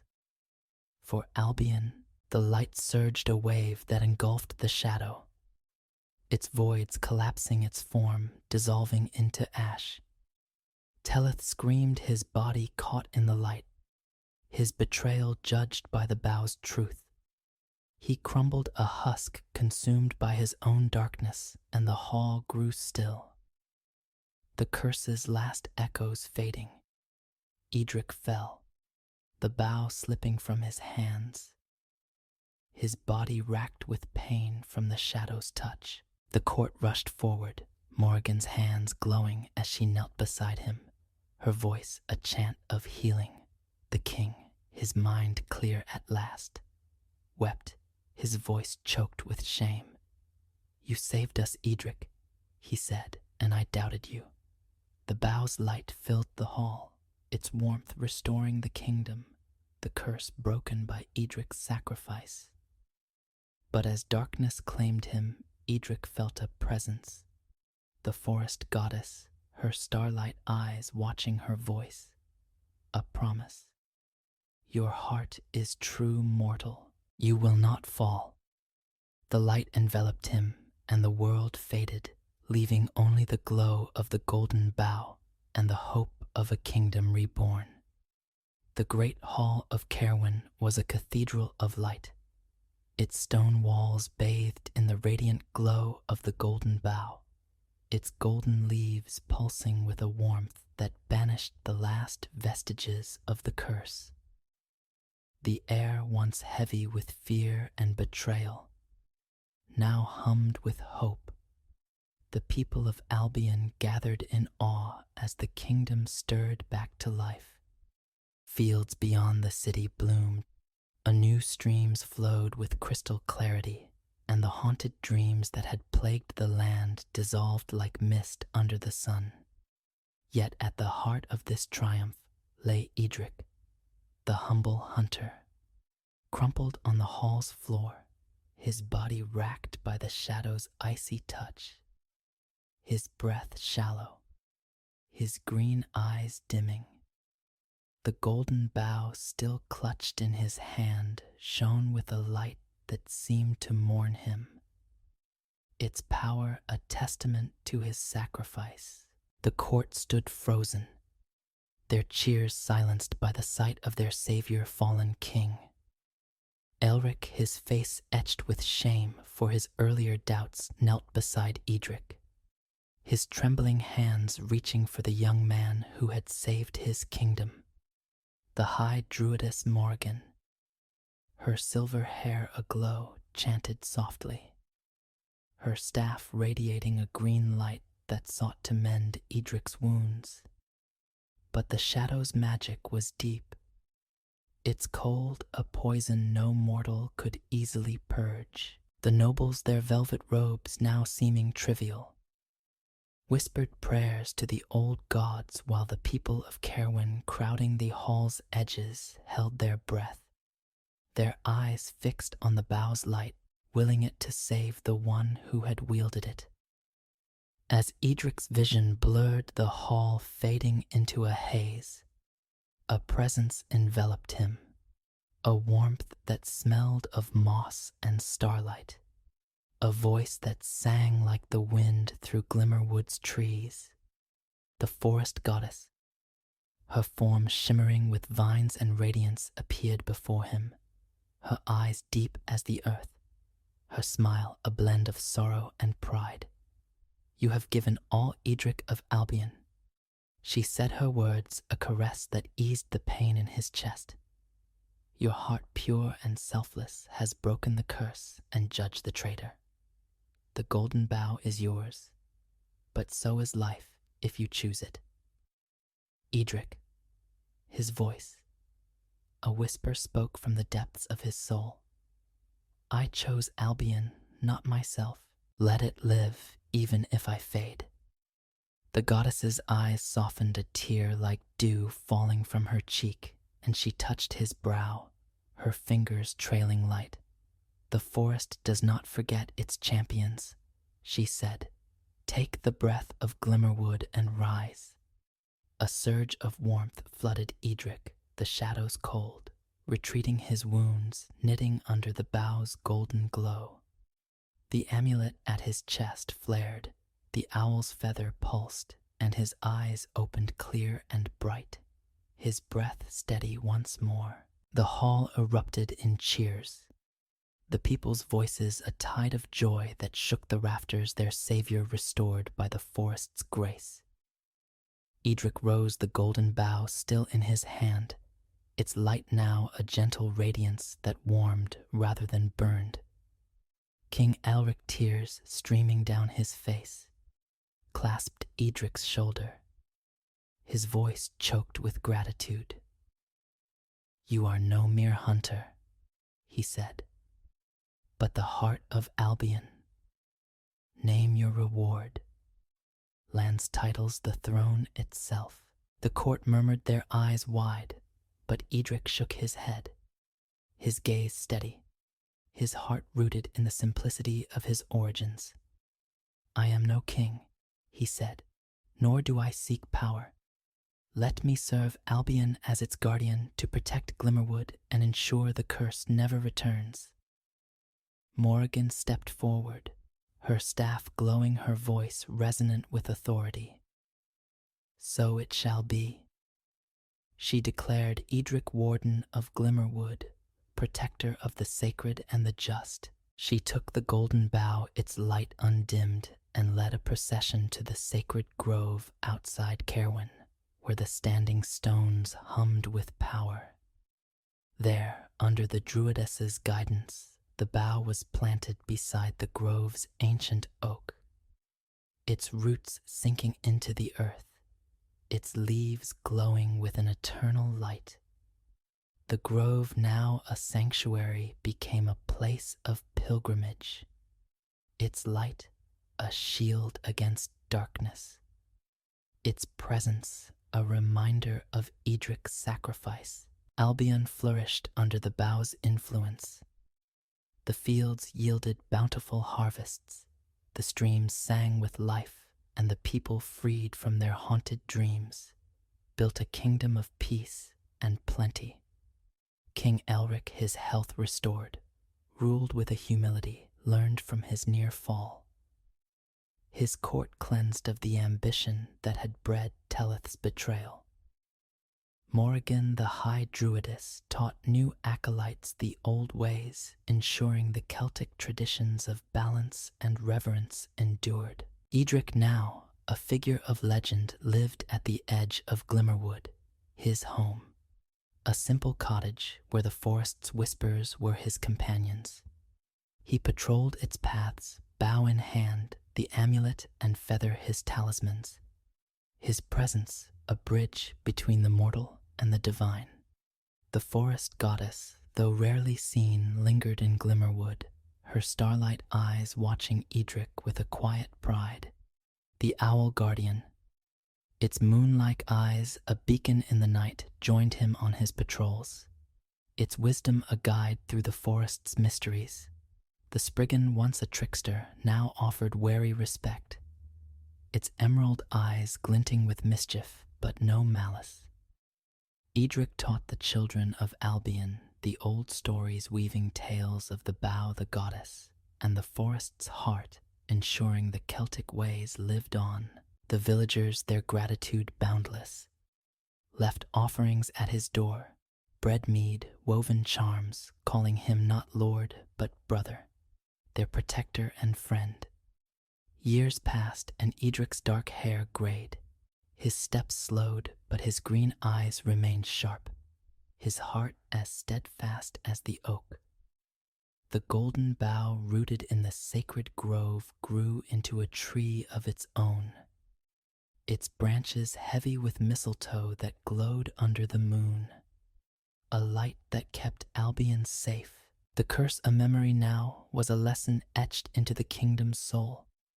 Greed and betrayal had birthed it, but courage and sacrifice had ended it. Edric, in his twilight years, stood by the bough, his hand on its bark, the amulet warm against his chest.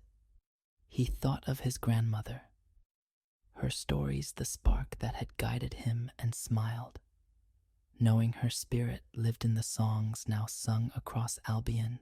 The tale of Edric and the golden bough spread beyond the kingdom, carried by bards to distant lands, woven into tapestries and carved into stones. It was a story of a hunter who faced a forest's trials, defied a traitor's darkness, and gave his heart to save a kingdom.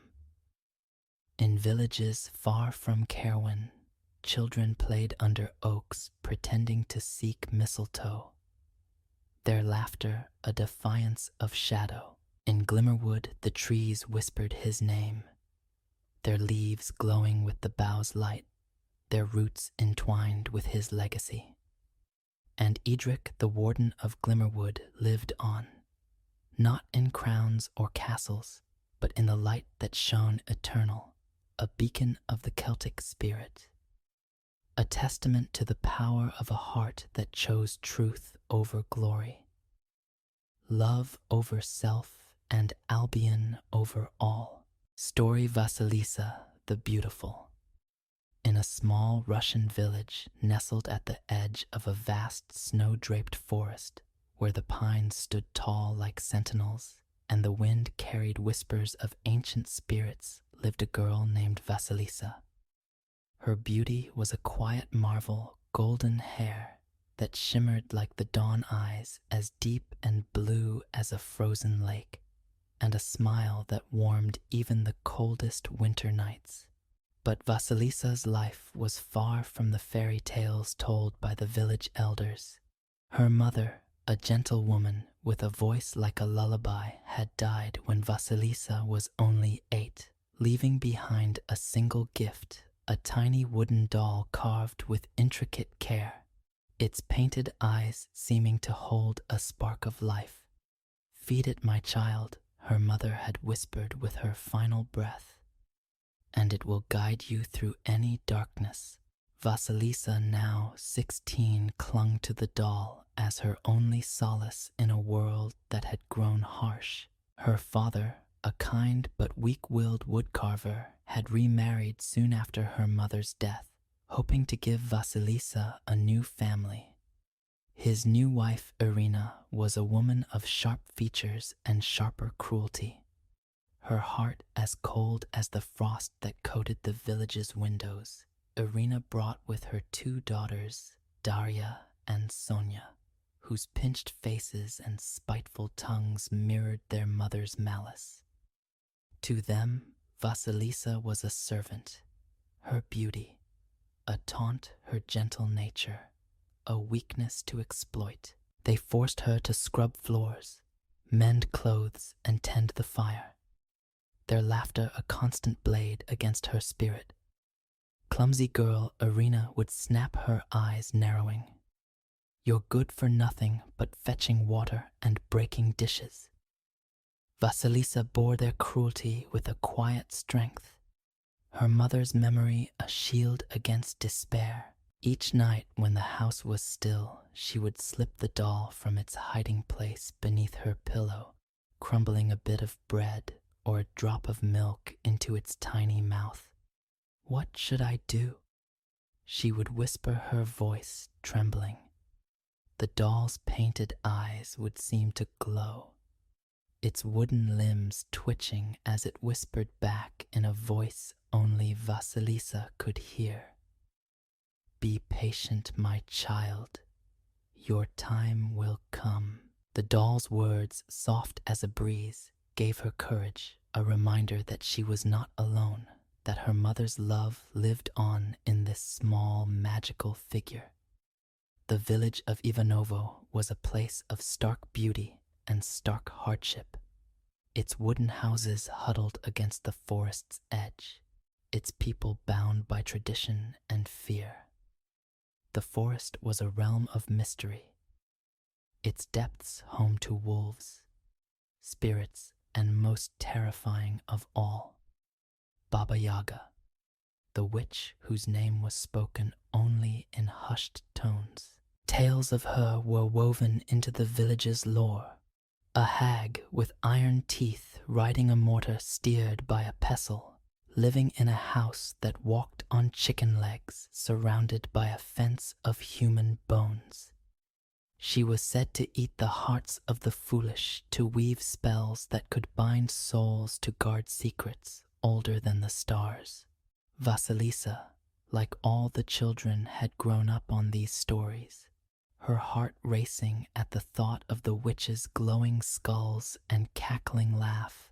Winter came early that year, blanketing Ivanovo in snow, its icy fingers seeping into every home.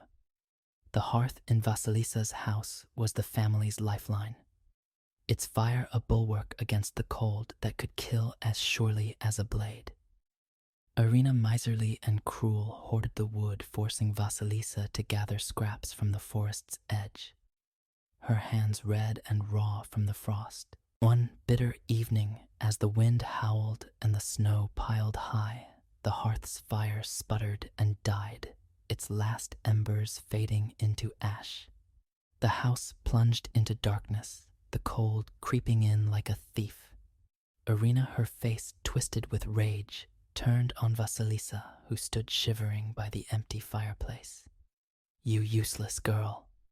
Irina shrieked, her voice cutting through the silence. "Why didn't you tend the fire? Now we'll freeze because of you." Daria and Sonia, their eyes glinting with malice, joined in their voices a chorus of blame. "She's too lazy," Daria sneered. "She wants us to die," Sonia added, her lips curling. Vasilisa, her heart pounding, tried to explain the wood was gone, the storm too fierce, but Irina silenced her with a raised hand. "Enough," she snapped. "If you want to live in this house, you'll fetch fire. Go to the forest to Baba Yaga's lair and bring back her flame, or don't come back at all." The words struck Vasilisa like a blow, her breath catching in her throat. Baba Yaga. the witch whose name was a curse, whose house was a nightmare made real. She looked to her father, his face pale, his eyes averted, but he said nothing, his silence a betrayal that cut deeper than Irina's cruelty. Daria and Sonia smirked, their hands clasped in glee, certain Vasilisa would never return. The cold was a vice around Vasilisa's heart, but she saw no choice. To stay was to face Irina's wrath. To go was to face the unknown. She nodded, her voice barely a whisper. "I'll go." Vasilisa wrapped herself in a threadbare shawl, her golden hair tucked beneath a woolen scarf, and slipped the doll into her pocket, its wooden warmth a small comfort against the fear that gnawed at her. The village was silent as she stepped into the night, the snow crunching under her boots, the wind a howl that seemed to call her name. The forest loomed ahead, its trees like skeletal fingers reaching for the sky, its darkness a void that swallowed light and hope. Vasilisa paused at the edge, her breath frosting in the air, her large blue eyes scanning the shadows. She thought of her mother, of the doll of the stories that had shaped her childhood. "Be patient," the doll had said, and Vasilisa clung to that promise, her heart a fragile flame in the winter's grip. She fed the doll a crumb of bread from her pocket, whispering, "Guide me, please." The doll's eyes glowed faintly, its voice a soft murmur. "Go forward, Vasilisa. Fear not, for I am with you." With a final glance at the village, its lights dim and distant, Vasilisa stepped into the forest. The snow swallowing her footprints, the trees closing around her like a cage. The path was unmarked, the air thick with the scent of pine and something darker, like iron and decay.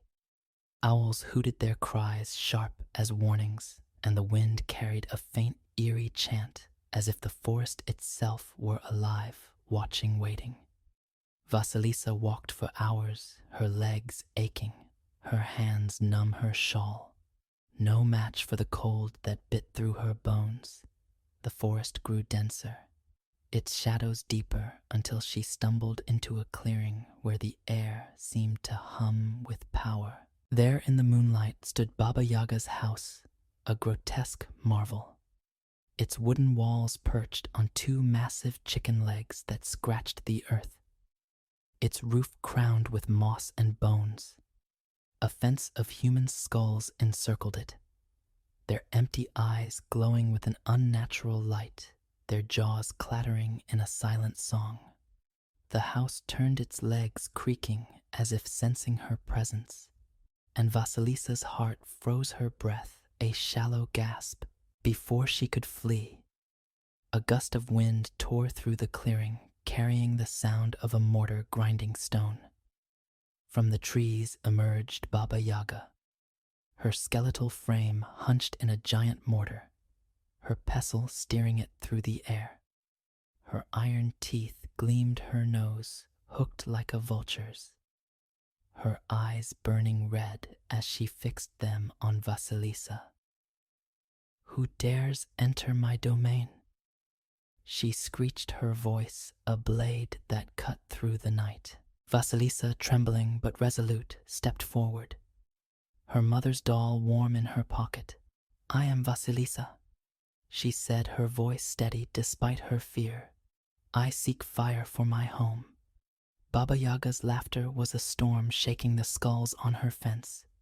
"Fire, is it, brave or foolish girl? You'll work for it. Fail me, and I'll grind your bones to dust." She leapt from her mortar, her claws snatching Vasilisa's arm, and dragged her toward the house, its chicken legs bending to let them enter. Inside, the air was thick with the stench of herbs and decay, the walls lined with jars of strange liquids and bones that whispered in the dark. Vasilisa's heart pounded, but the doll's presence steadied her, a whisper in her mind, "Be clever, be strong." The forest closed around the house. The skulls glowed brighter, and Vasilisa, alone with the witch, stepped into a trial that would test her soul. The interior of Baba Yaga's house was a fever dream of magic and menace, a place where the laws of the world bent under the weight of the witch's power. The wooden walls creaked as if alive, their knots and grains forming faces that seemed to watch Vasilisa with unblinking eyes. Shelves groaned under the weight of jars filled with glowing herbs, writhing roots, and things too grotesque to name their contents, casting eerie flickers across the room.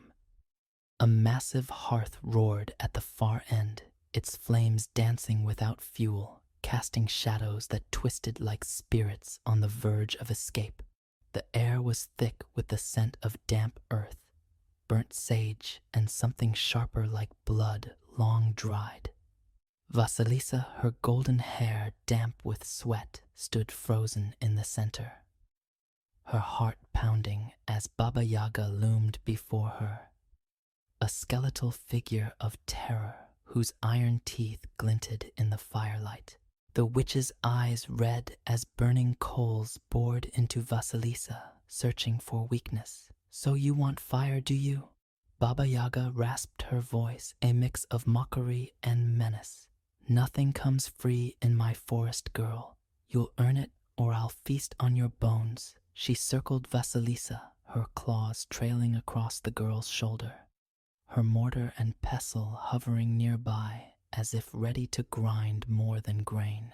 Vasilisa's knees trembled, but she held her ground, her mother's doll a warm weight in her pocket, its whispered promise: "Be clever, be strong, a lifeline in the darkness." She met Baba Yaga's gaze, her blue eyes steady despite the fear that clawed at her heart.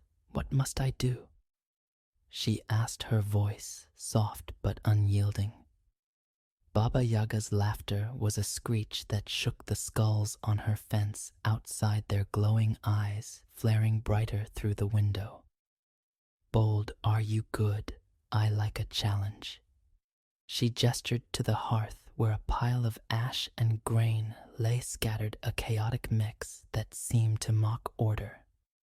"First separate the wheat from the ash before dawn. Not a single grain out of place, or I'll weave your hair into my next spell." She moved to a corner where a loom stood draped in cobwebs, its threads glimmering like frost. "Second, weave me a cloak from the morning mist by noon, soft as a cloud, strong as iron." Finally, she pointed to the empty table, its surface scarred and bare. "Third, prepare a feast from nothing, 20 dishes fit for a czar by dusk. Fail any task, and my skulls will sing your name as I sup on your soul." Vasilisa's heart sank, the tasks impossible, each one a trap designed to break her. The wheat and ash were a tangled mess, the mist an intangible dream, and a feast from nothing, a cruel jest. Baba Yaga's grin widened, her iron teeth clicking as she sensed Vasilisa's despair. "Begin, girl," she said, climbing into her mortar. "I'll be watching." With a sweep of her pestle, she flew out the window, the house shuddering as its chicken legs shifted, turning to face the forest's heart. Vasilisa was alone, the fire's crackle and the skull's faint hum her only company, the weight of the witch's tasks pressing down like a stone.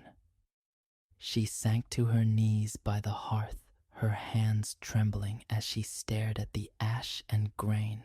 "It's impossible," she whispered, her voice breaking. But the doll in her pocket stirred its wooden limbs, twitching, its painted eyes glowing faintly. Vasilisa pulled it out, her fingers fumbling as she fed it a crumb of bread from her shawl.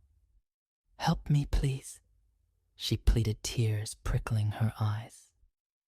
The doll's voice, soft as a mother's lullaby, answered, "Do not fear, Vasilisa. Work and I will work with you." It hopped from her hand, its tiny form darting to the pile of ash and grain. Its movements a blur of magic, Vasilisa watched awestruck as the doll sorted the mess with impossible speed, its wooden fingers separating wheat from ash with a precision no human could match. The grains formed neat piles, the ash swept into a corner, the task complete as the first light of dawn crept through the window.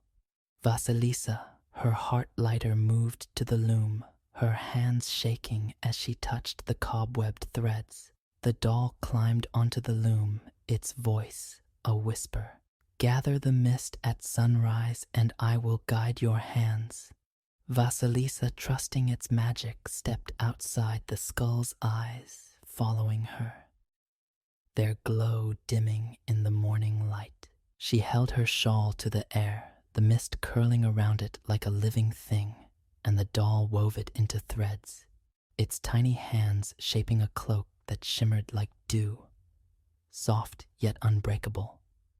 By noon, the cloak was finished, draped across the loom like a cloud caught in time. Vasilisa, exhausted but determined, turned to the final task, the feast. The table was bare, the pantry empty, but the doll's voice steadied her. "Speak to the hearth and it will provide." Vasilisa, her faith in the doll, unwavering, whispered to the fire, her words a plea for abundance. The flames flared, and from their heart emerged dishes, roasted pheasant, honeyed bread bowls of borscht, steaming with warmth, 20 in all, each fit for a czar's table. Vasilisa arranged them, her hands steady, her heart swelling with a pride she had never known. As dusk fell, Baba Yaga returned, her mortar grinding through the air, her eyes narrowing as she surveyed the completed tasks. The wheat was sorted, the cloak gleamed, the feast filled the room with its aroma.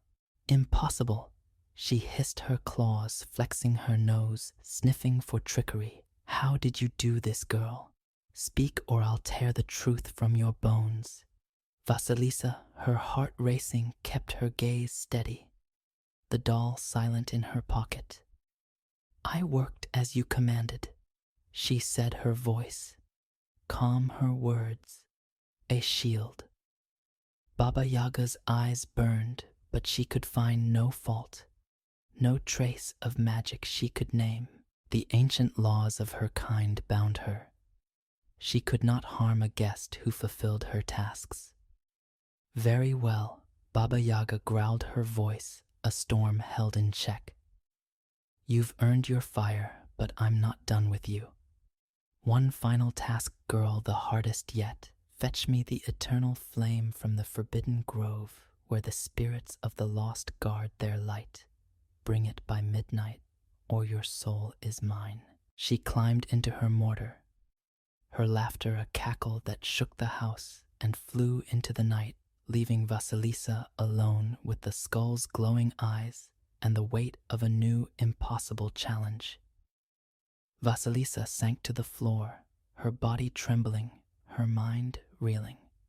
The Forbidden Grove was a place of legend, a realm where the dead whispered and the living perished. She fed the doll another crumb, her voice a plea. "Can we do this?" she asked, her blue eyes searching its painted face. The doll's glow brightened its voice, firm. "We will, Vasilisa. Trust me and trust yourself." She rose, her shawl tight around her, the doll in her pocket, and stepped outside the house's chicken legs, creaking as it turned to watch her go. The forest loomed, its shadows alive with menace. But Vasilisa, guided by her mother's magic and her own growing courage, walked toward the Forbidden Grove, the promise of fire and survival burning in her heart. The skulls on the fence flared brighter, their light a warning, their silence a challenge. Vasilisa's footsteps crunched in the snow, the forest's whispers growing louder. the air thick with the scent of pine and something older, something hungry. Baba Yaga's laughter lingered a shadow that followed her, but Vasilisa, with the doll's magic and her own unyielding spirit, was ready to face the witch's final test, unaware that the flame she sought would light a path to a destiny far greater than she could imagine.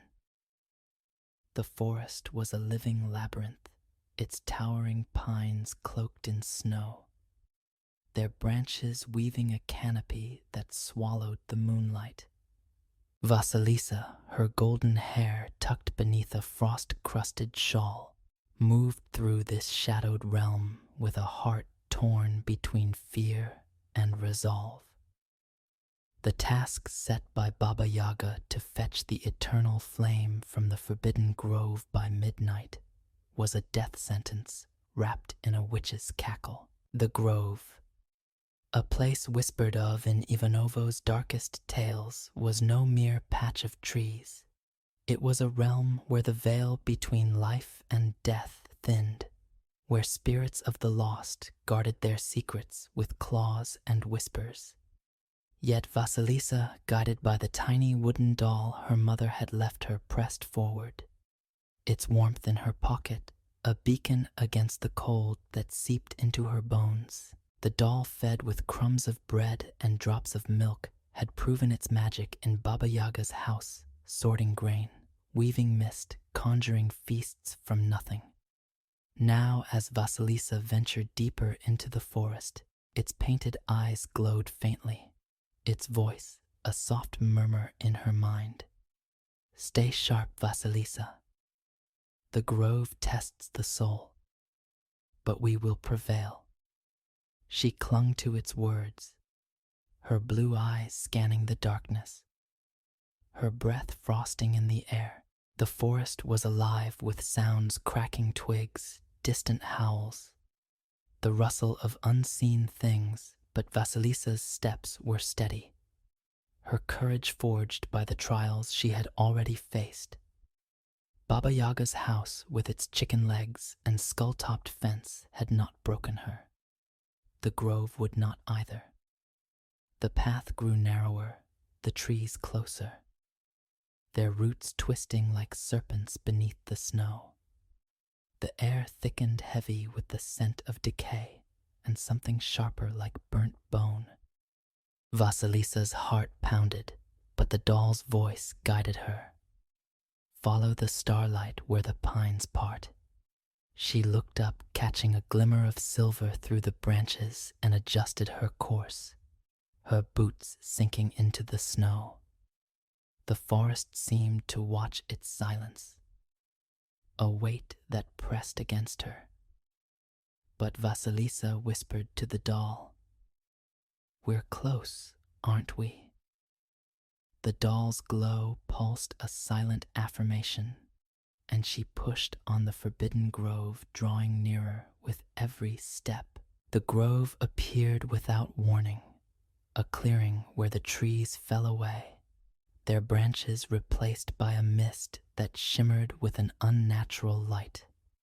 At its center stood a circle of stones, each carved with runes that pulsed like heartbeats, and within the circle burned the eternal flame, a column of fire, blue and white, that danced without fuel, its heat a paradox in the frozen air. Shadows moved around it, not human, but something else.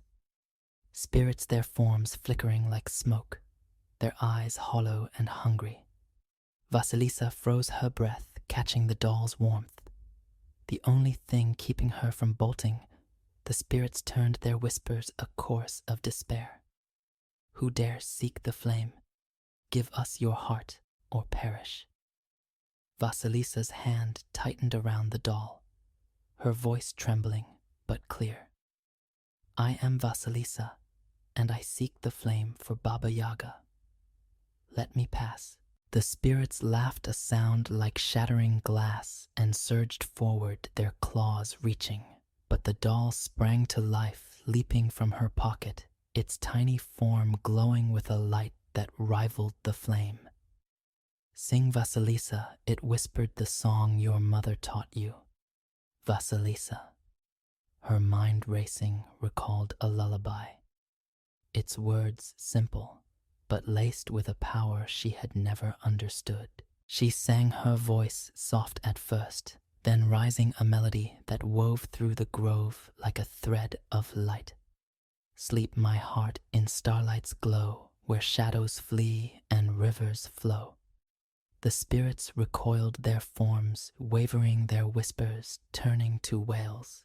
The doll danced its wooden limbs, tracing patterns in the air, and the runes on the stones dimmed their power, broken by the song's ancient magic. Vasilisa stepped forward, her voice unwavering, her blue eyes fixed on the flame. The spirits parted their claws, retracting their eyes, fading into the mist. She reached the circle, her hand trembling as she lifted a skull from Baba Yaga's fence, one she had carried from the house, its glow now a vessel for the eternal flame. The fire leaped into the skull, its eyes blazing with a light that burned without consuming, and Vasilisa, her heart pounding, held it aloft, the spirit's wails fading into silence. The grove grew still, the mist dissipating the runes dark. Vasilisa, clutching the skull, felt the doll climb back into her pocket, its voice a whisper of pride. "Well done, my child." She turned, the forest opening before her, the path back to Baba Yaga's house, clear under the moonlight. But the weight of the flame was more than physical. It was a burden, a power that seemed to hum with intent. Vasilisa sensed its danger, its light a mirror to the witch's own ferocity. She hurried through the forest, her shawl tight against the cold, her steps quick but cautious. The skull's glow lighting her way, Baba Yaga's house was waiting. Its chicken legs crouched, its skull fence gleaming like a crown of stars.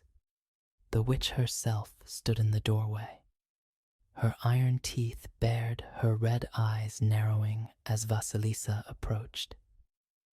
"You return," she growled, her voice a mix of surprise and suspicion, and with the flame no less. "How did you survive the Grove Girl? What power hides in you?" Vasilisa, her heart racing, kept her gaze steady, the doll silent but warm in her pocket. "I did as you asked," she said, her voice calm, her words chosen with care. "The flame is yours." Baba Yaga snatched the skull, its light flaring in her claws, her nose sniffing for traces of deceit. She circled Vasilisa, her pestle tapping the floor, her eyes probing for the secret behind the girl's success. "No mortal could do this alone," she hissed. "Speak, girl, what magic aids you, or I'll peel your skin to find it." Vasilisa's breath caught, but she remembered the doll's counsel, cleverness over fear. "I have only my will and my work," she said, her voice a quiet defiance. "If I've pleased you, let me take the fire and go." The witch's laughter was a storm shaking the house, but her eyes held a grudging respect. The ancient laws of magic bound her. She could not harm a guest who had fulfilled her tasks, nor could she seize what was not freely given. "Take your fire," she spat, thrusting the skull back into Vasilisa's hands. "But know this, girl, the flame you carry burns with truth. It will light your path, but it will also judge those who cross it. Go and pray you never see me again." With a sweep of her mortar, Baba Yaga vanished into the forest, her cackle fading into the night, leaving Vasilisa alone with the skull's blazing eyes. Vasilisa stood, her body trembling, the weight of the flame, a reminder of the trials she had faced. The house's chicken legs creaked as if urging her to leave, and she obeyed her steps quick as she retraced her path through the forest. The skulls on the fence watched their glow dimming as she passed their silence, a reluctant farewell. The forest, once a maze of terror, seemed to part for her, the pines bowing under the snow, the stars guiding her back to Ivanovo. Yet Vasilisa felt a new fear, not of Baba Yaga, but of the flame itself. Its light was no ordinary fire. It was a force, a judge, a destiny she could not yet understand. As she neared the village, its wooden houses dark against the snow, Vasilisa clutched the doll, its warmth a comfort against the uncertainty ahead. "What now?" she whispered, her voice barely audible. The doll's eyes glowed, its voice a promise. "The flame will show you, Vasilisa. Trust it as you trusted me." She nodded, her blue eyes reflecting the skull's light, her heart steady despite the unknown. The village loomed, its silence, a contrast to the storm she had survived, and Vasilisa, carrying the eternal flame, stepped into a future where her courage and the doll's magic would face their greatest test. The village of Ivanovo lay shrouded in the pre-dawn gloom, its wooden houses hunched against the snow, their windows dark and lifeless. Vasilisa emerged from the forest, her golden hair tangled beneath her frost-stiffened shawl, her blue eyes reflecting the eerie glow of the skull she carried.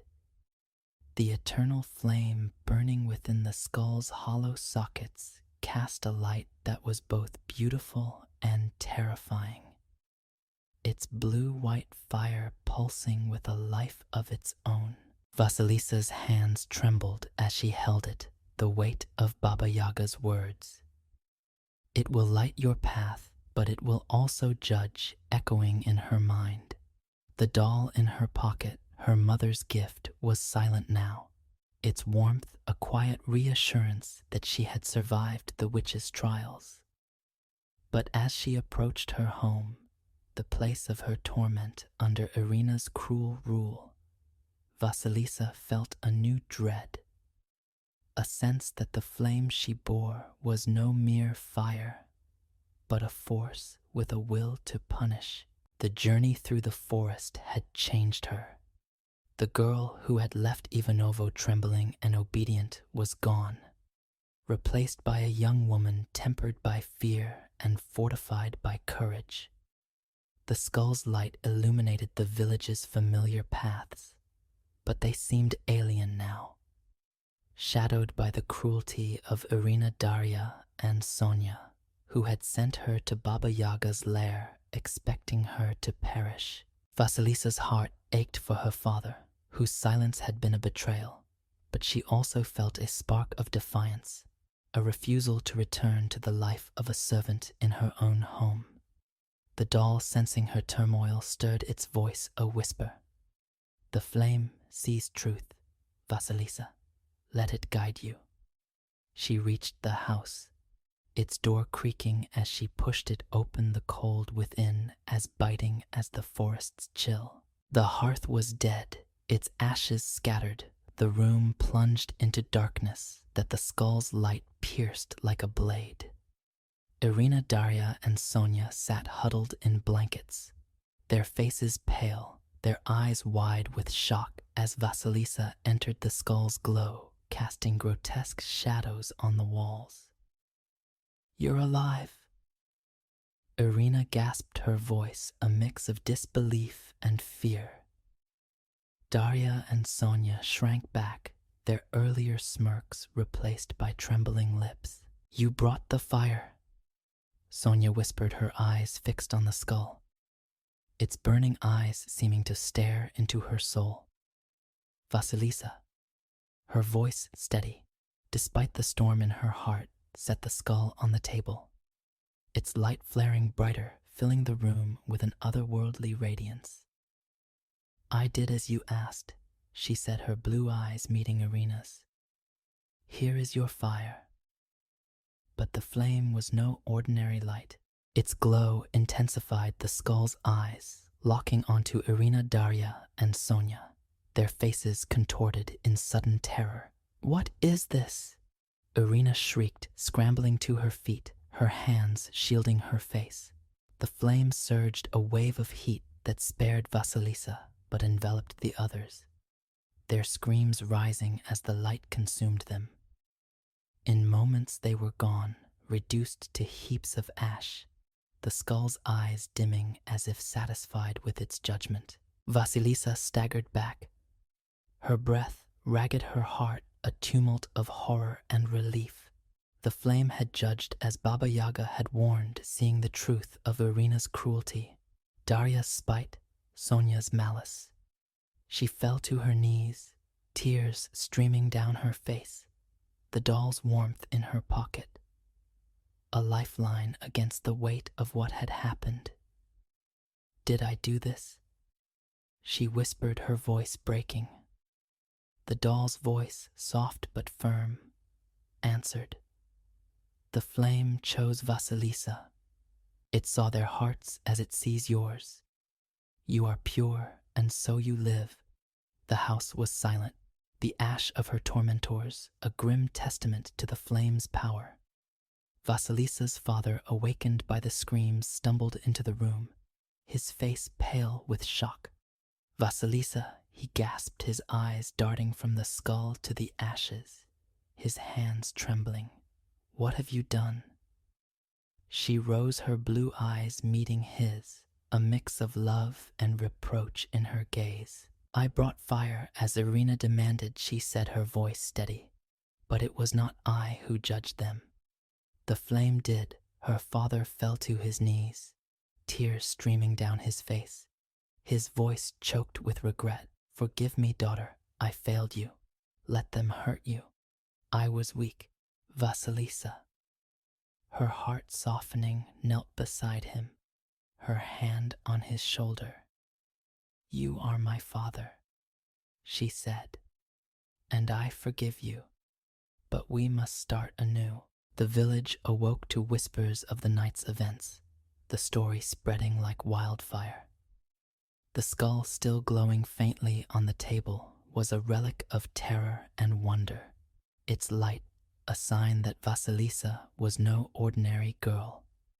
The elders gathered in the square spoke of divine judgment, of a girl touched by the spirits.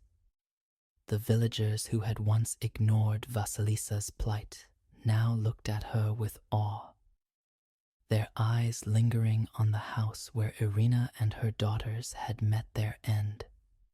Some whispered of Baba Yaga, fearing the witch's wrath, but others saw Vasilisa as a protector, a light against the forest's darkness. Word of the flame reached the capital, where Tsarevich Ivan, a young prince known for his courage and restless spirit, ruled under the shadow of his father's aging reign. Ivan, seeking a bride whose strength matched his own, heard the tale of a girl who had faced Baba Yaga and returned with fire that judged the wicked. Intrigued, he set out for Ivanovo, his retinue of warriors and scholars trailing behind their banners, snapping in the wind. Vasilisa, unaware of the prince's approach, tended to her father, rebuilding their home with quiet determination. The skull placed on a shelf glowed softly, its light a constant reminder of her journey, its power a mystery she did not fully understand. But the forest was not done with Vasilisa. Deep within its heart, Baba Yaga seethed, her iron teeth grinding as she sensed the flame's work. The witch, bound by ancient laws, could not directly harm Vasilisa, but her pride demanded retribution. She summoned an ally, a sorcerer named Koshchai, a gaunt figure whose heart was hidden in a needle, his power rivaling her own. Koshchai, eager to claim the eternal flame for himself, sent his minions, shadow wraiths born of the forest's darkest magic, to seize Vasilisa and the skull. The wraiths, their forms like smoke, crept toward Ivanovo, their whispers a prelude to chaos. Vasilisa, sensing a disturbance in the skull's light, fed the doll. A drop of milk, her voice urgent. "Something's coming," she said, her blue eyes scanning the horizon. The doll's glow flared, its voice sharp. "The forest seeks you. Vasilisa Koschai's wraiths are near, sent by Baba Yaga's spite. Prepare, for the flame will draw them." She rose, her heart racing, the skull's light pulsing as if alive. Her father, his face etched with fear, clutched a woodcarver's knife, ready to defend her. The village, unaware of the approaching danger, slept under a sky streaked with clouds, the stars hidden as if in mourning. As the wraith's whispers grew louder, their shadows slinking through the snow, Vasilisa stood at her door, the skull in her hands, its light a defiance against the dark. The doll, her mother's gift, was her strength, its magic a shield against the forest's wrath. She thought of Baba Yaga, of the trials that had forged her, and knew this was her final test, not just to survive, but to claim the destiny the flame had revealed. The wraiths closed in their claws, gleaming, and Vasilisa, with the doll's guidance and the skull's fire, prepared to face them, unaware that a prince was riding toward her, drawn by her light, and that her battle would echo through the ages as a tale of beauty, courage, and retribution. The village of Ivanovo stood on the brink of darkness, its snow-laden houses silent under a sky where clouds smothered the stars. Vasilisa, her golden hair glowing faintly in the light of the skull she held, stood at her door, the eternal flame within its sockets pulsing with a fierce, unyielding will. The wraiths sent by Koschei, Baba Yaga's vengeful ally, slithered through the snow, their forms like smoke woven with malice, their whispers a chorus of hunger and hate. The doll in Vasilisa's pocket, her mother's enchanted gift, burned warm against her side, its voice a steady whisper. "Sing, Vasilisa, the song will break them." Her father, clutching his woodcarver's knife, stood beside her, his face pale but resolute, a man determined to atone for his past weakness. The air was thick with the scent of pine and impending doom, but Vasilisa, tempered by the trials of Baba Yaga's house, was no longer the frightened girl who had entered the forest. She was a force, her courage, a flame that matched the skull's own. The wraiths surged forward, their claws gleaming, their eyes hollow pits that seemed to drink the light. Vasilisa lifted the skull, its fire flaring, casting a radiant circle that held the creatures at bay. She began to sing the lullaby her mother had taught her, its words simple, but infused with a magic older than the forest. "Sleep, my heart, in starlight's glow, where shadows flee and rivers flow." Her voice, clear and strong, wove through the night, a thread of light that pierced the wraith's darkness. The doll leaped from her pocket, its wooden form glowing, its tiny hands tracing patterns that amplified the song's power. The wraiths shrieked their forms, unraveling their claws, dissolving into mist as the lullaby bound them, forcing them back into the shadows from which they came.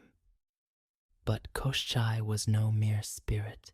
The sorcerer, his gaunt frame cloaked in black, emerged from the forest, his eyes like twin voids, his voice a hiss that cut through Vasilisa's song. "Foolish girl," he snarled, raising a staff topped with a crystal that pulsed with dark energy. "The flame is mine and your soul with it."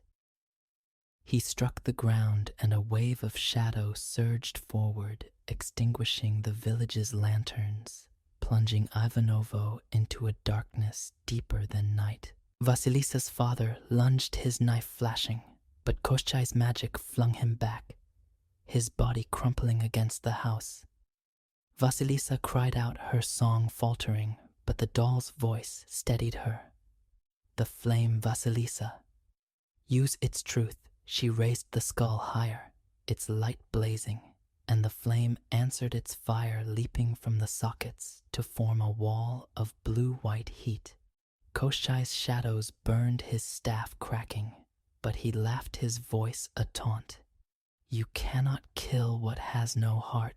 Vasilisa, her blue eyes fierce, remembered the tales of Koschei, his heart hidden in a needle safe from mortal blades.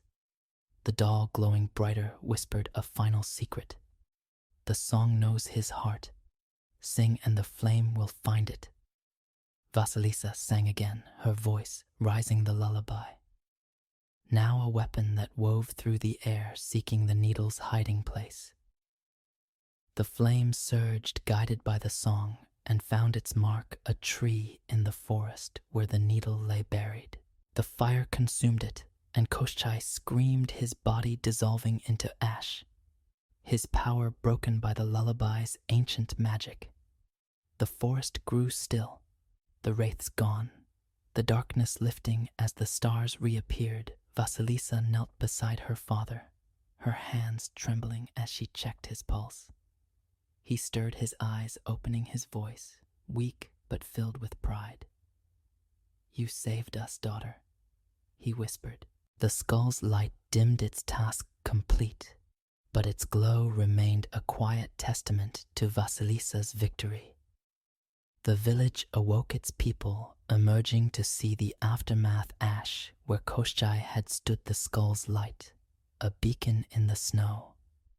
They gathered around Vasilisa, their fear giving way to reverence, their whispers calling her a saint, a warrior, a light against the dark. Word of Vasilisa's triumph reached the capital, where Tsarevich, Ivan, a prince whose courage matched his restless heart, heard the tale of a girl who had faced Baba Yaga and defeated Koschei with a song and a flame.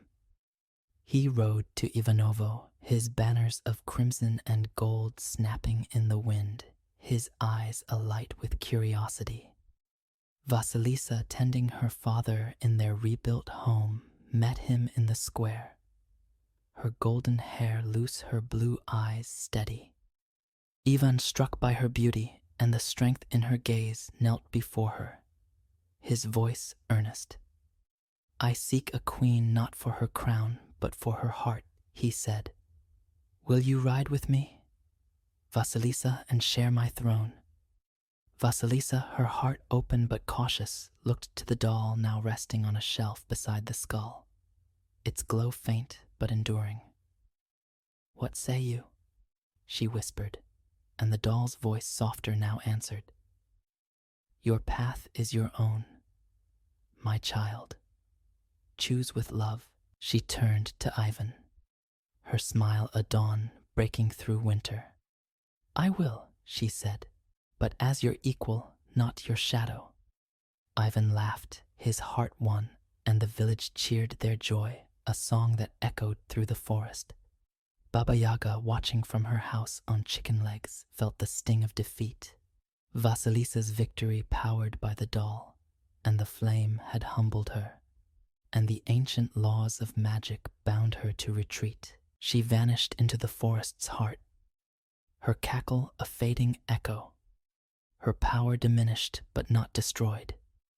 Vasilisa, now free, rode with Ivan to the capital, where they married in a ceremony that filled the kingdom with light. The skull was placed in a shrine, its flame a symbol of truth, its light guarded by the doll, now a relic of her mother's love. As Queen Vasilisa ruled with wisdom and compassion, her reign a golden age that saw villages prosper, forests tamed, and justice prevail. Ivan, her partner in love and rule, fought beside her, their bond a fortress against the shadows that lingered in the world. The doll enshrined in a temple was visited by those seeking guidance, its glow a reminder that even the smallest light could conquer darkness. Vasilisa's father, healed and proud, lived in the capital carving toys for children, each one a tribute to his daughter's courage. The tale of Vasilisa the Beautiful spread across Russia, carried by bards and woven into tapestries. It was a story of a girl who faced a witch, sang to spirits, and burned away evil with a flame of truth. In Ivanovo, children played by the forest's edge, their laughter a defiance of its shadows, their songs echoing Vasilisa's lullaby. The skull, its light eternal, stood as a beacon, its flame a promise that courage and love could overcome even the darkest magic. And Vasilisa, once a servant in a cruel house, became a legend. Her legacy, a light that shone through the ages, a testament to the power of a heart that refused to break. Story: The Tinderbox. The road was a ribbon of dust winding through the rolling hills of a kingdom where ancient forests whispered secrets and stone castles loomed like silent sentinels. Torvald, a young soldier with a weathered cloak and a heart full of restless dreams, trudged along this path, his boots worn thin from years of marching. The war was over, the enemy vanquished, but victory had left him with little. A few coins in his pocket, a battered sword at his hip, and a hunger for something more than the life of a foot soldier. The sun hung low, painting the sky in hues of amber and rose, and Torvald, his dark hair damp with sweat, hummed a tune to keep his spirits high. He was free, unbound by orders, and the world, for all its hardships, was his to conquer. The path dipped into a valley where the trees grew dense, their gnarled branches forming a canopy that filtered the sunlight into dappled patches. Torvald's steps slowed, his hand resting on his sword, his soldier's instincts alert to the forest's quiet. It was here, in this shadowed glade, that he met her. A figure so out of place, she seemed conjured from the air itself. She was an old woman, her back bent like a willow, her face a map of wrinkles framed by a tattered shawl. Her eyes, though, were alive, glinting like embers in a dying fire, and her voice, when she spoke, carried a weight that made the forest hold its breath. "Soldier?" she rasped, stepping from the underbrush, her gnarled hands clutching a staff carved with strange runes. "You look like a man who seeks fortune. Am I right?" Torvald stopped, his hand tightening on his sword, but her smile crooked, and knowing held no malice. "I'm a man who seeks his next meal," he replied, his tone light but wary. "Fortune's a fine word, but it doesn't fill the belly." The woman cackled, a sound like dry leaves skittering across stone. "Oh, I can offer more than bread, lad. There's a treasure waiting not far from here, if you've the courage to claim it." Torvald's eyes narrowed. He'd heard tales of tricksters in these woods, charlatans who lured travelers with promises of gold only to rob them blind. But there was something about the woman, a power in her gaze that spoke of truths older than the trees. "What treasure?" he asked, his voice steady. She pointed her staff at a massive oak, its trunk hollowed by time, its roots twisting into the earth like the fingers of a giant. "Beneath that tree lies a chamber," she said. "Inside you'll find gold, silver, and a tinderbox of great value. But it's guarded by 3 dogs. beasts with eyes like plates, millstones, and the full moon itself. They'll tear you apart unless you use this. She pulled a cloth from her shawl, a faded apron embroidered with silver threads that shimmered faintly. Throw this over them and they'll be still as stone. Take what you will, but bring me the tinderbox. It's all I ask. Torvald studied the apron, then the woman, his mind weighing her words. The story was mad dogs with eyes like millstones, a tinderbox worth more than gold. Yet his life had been one of risks, from charging into battle to surviving on scraps. What was one more gamble? And if I do this, he said, what's to stop you from keeping the treasure for yourself? The woman's smile widened, revealing teeth as yellow as old parchment. I've no use for gold, lad. The tinderbox is my price. Swear to bring it, and the rest is yours. He hesitated, his soldier's caution warring with the spark of adventure in his heart. The war had taught him to trust his instincts, and something in the woman's eyes, a mix of cunning and certainty, told him this was no ordinary offer. I swear, he said, taking the apron. But if this is a trick, I'll find you. She cackled again, her staff tapping the ground. Brave words, soldier. You'll need them. Go now before the moon rises. Torvald approached the oak, its hollow trunk gaping like a wound in the earth. A crude ladder of roots and vines descended into darkness, and a faint musty scent rose from below, tinged with the metallic tang of wealth. He tied the apron around his waist, checked his sword, and began his descent, the forest fading above him as the gloom swallowed his form. The ladder ended in a stone chamber, its walls carved with faded runes, its air cool and heavy. 3 tunnels branched from the chamber, each lit by flickering torches that cast eerie shadows.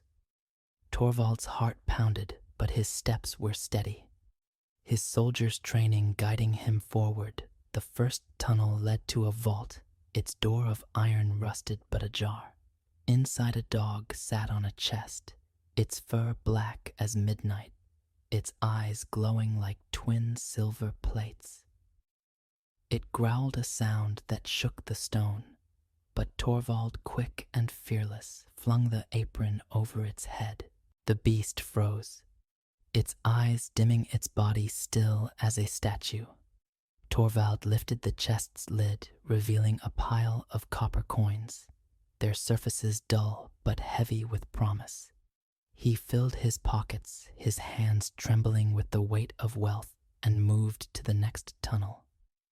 The second vault was larger, its dog more fearsome, with eyes like millstones that seemed to grind the air itself. Torvald's apron worked its magic again, silencing the beast, and the chest beneath it held silver coins, their shine a beacon in the torchlight. He stuffed his cloak, his heart racing with the realization that this was no trick. The treasure was real and it was his. The third vault dwarfed the others, its dog a colossus with eyes like full moons. Their light so bright, Torvald shielded his face. The apron subdued it, and the chest revealed gold, a river of dinars that glittered like the sun. In its center lay the tinderbox, a small, battered thing of iron and wood, its surface etched with symbols that seemed to pulse with a faint, otherworldly glow. Torvald took the tinderbox, its weight oddly heavy in his hand, and filled his remaining pockets with gold. He climbed back to the surface, the treasure clinking softly, his mind alight with possibilities. The woman waited by the oak, her eyes gleaming as he emerged. The tinderbox, she said, her voice sharp with hunger.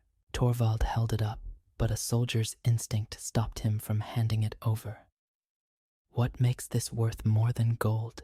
he asked, his tone edged with suspicion. Her smile faltered, a flash of anger crossing her face. "That's not your concern, lad. Give it to me as you swore." But Torvald, hardened by battle and betrayal, saw the greed in her eyes, the same hunger he had seen in generals who sent men to die for their gain. "I swore to bring it," he said, stepping back not to give it without answers. "What is its power?" The woman's staff struck the ground, her voice rising to a hiss. "Fool, you meddle with forces you cannot fathom. Give it, or I'll curse your bones to dust." Torvald's hand went to his sword, his eyes unyielding. "Curse me if you will, but I keep what I've earned until I know its worth." Her scream was a banshee's wail, the forest trembling as she raised her staff. "You'll rue this day, soldier." She spat, her form shimmering like smoke. "The tinderbox will bring you glory, but it will also bring death." With a crack like thunder, she vanished, leaving only a scorched patch of earth and the echo of her curse. Torvald stood alone, the tinderbox clutched in his hand, his heart a mix of defiance and unease. He had defied a witch, claimed a treasure, and stepped into a destiny he could not yet see. The road to the kingdom's capital lay ahead, and with it a future where the tinderbox's power and its curse would shape his fate. The capital city of Eldoria glittered like a jewel under the midday sun, its spires of white stone piercing the sky, its streets paved with cobblestones that gleamed from years of wear. The air was alive with the clamor of merchants hawking silks, the clatter of carts, and the laughter of children darting through the crowds. Torvald, the soldier who had defied a witch and claimed a tinderbox of unknown power, walked these streets with a new swagger, his cloak heavy with gold from the cave beneath the oak. His days of hunger and worn boots were behind him. The treasure had bought him fine clothes, a room at the finest inn, and the admiration of innkeepers and tailors eager for his coin. Yet beneath his easy smile, Torvald carried the weight of the tinderbox, its etched symbols a mystery that tugged at his thoughts like a half-remembered dream. The city was a world of wonders, but it was also a place of whispers. In the taverns where ale flowed and tongues loosened, Torvald heard tales of the kingdom's heart, the royal palace where King Harold ruled with an iron grip, and his daughter Princess Astrid was a prisoner in a tower of bronze. The story was a mix of gossip and legend. Astrid, with hair like spun gold and eyes that held the wisdom of the stars, had been locked away since a seer's prophecy declared she would wed a common soldier, a man of no rank but boundless courage.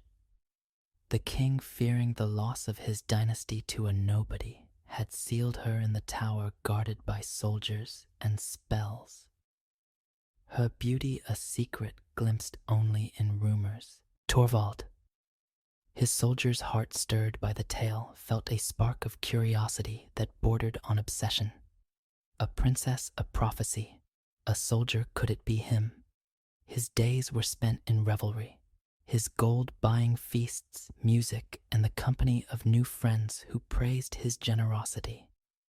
But at night, alone in his room, Torvald's thoughts turned to the tinderbox.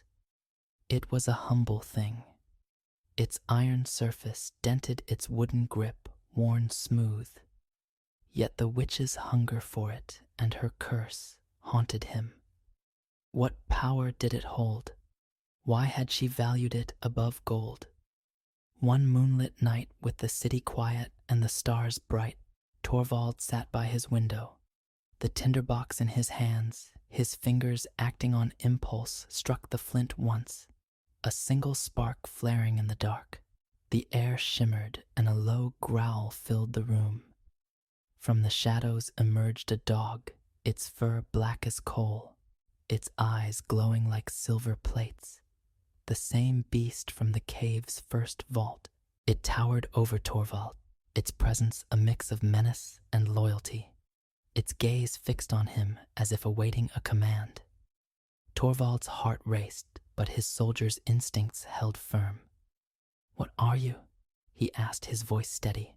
The dog did not speak, but its eyes seemed to say, "I am yours, Torvald." Testing the witch's magic said, "Bring me a tankard of the finest ale from the tavern below." The dog vanished in a blur, returning moments later with a frothing mug, its handle still warm from the barkeep's hand. Torvald laughed a sound of wonder and triumph. The tinderbox was no trinket. It was a key to power. Emboldened, he struck the flint twice, and the second dog appeared, its eyes like millstones, its bulk filling the room. 3 strikes summoned the third, a colossus with eyes like full moons, its growl a rumble that shook the floor. Each dog obeyed his commands, fetching gold from his dwindling stash, silencing a noisy drunk outside, even standing guard as he slept. Torvald's mind raced with possibilities. With these creatures at his beck and call, he could be more than a soldier, more than a man with a pocket full of coins.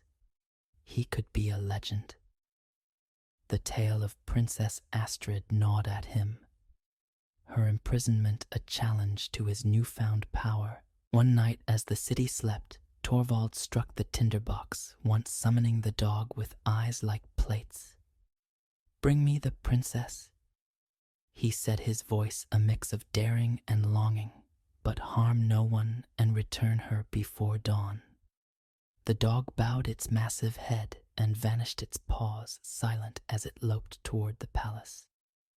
Torvald waited, his heart pounding, his hands gripping the tinderbox like a talisman. Minutes later, the dog returned. Princess Astrid cradled gently in its jaws, her golden hair spilling over its fur. She was awake, her eyes wide with fear but sharp with intelligence.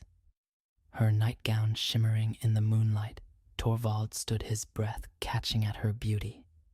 But it was her presence, fierce, unbroken, despite her captivity, that held him captive.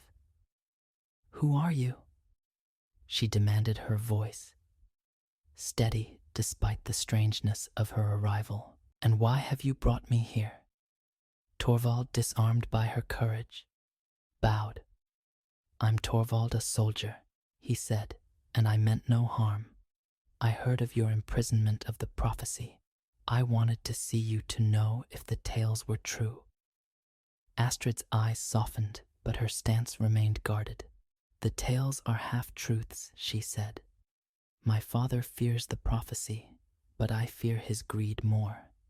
He uses dark arts to hold his throne, and I am his pawn locked away to keep his power safe." She spoke of the tower of spells that bound her, of a kingdom suffering under her father's rule. Torvald listened, his heart stirring with a mix of admiration and resolve. "I'll free you," he vowed, the words spilling out before he could stop them. Means Astrid studied him, her eyes searching his. "Be careful, soldier," she said.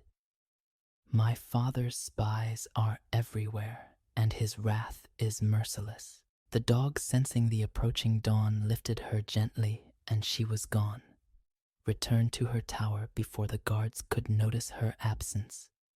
Torvald sat alone, the tinderbox warm in his hand, his mind alight with her words, her face, her fire. He struck the flint again, summoning the dog to guard his door, and slept with dreams of a princess and a throne.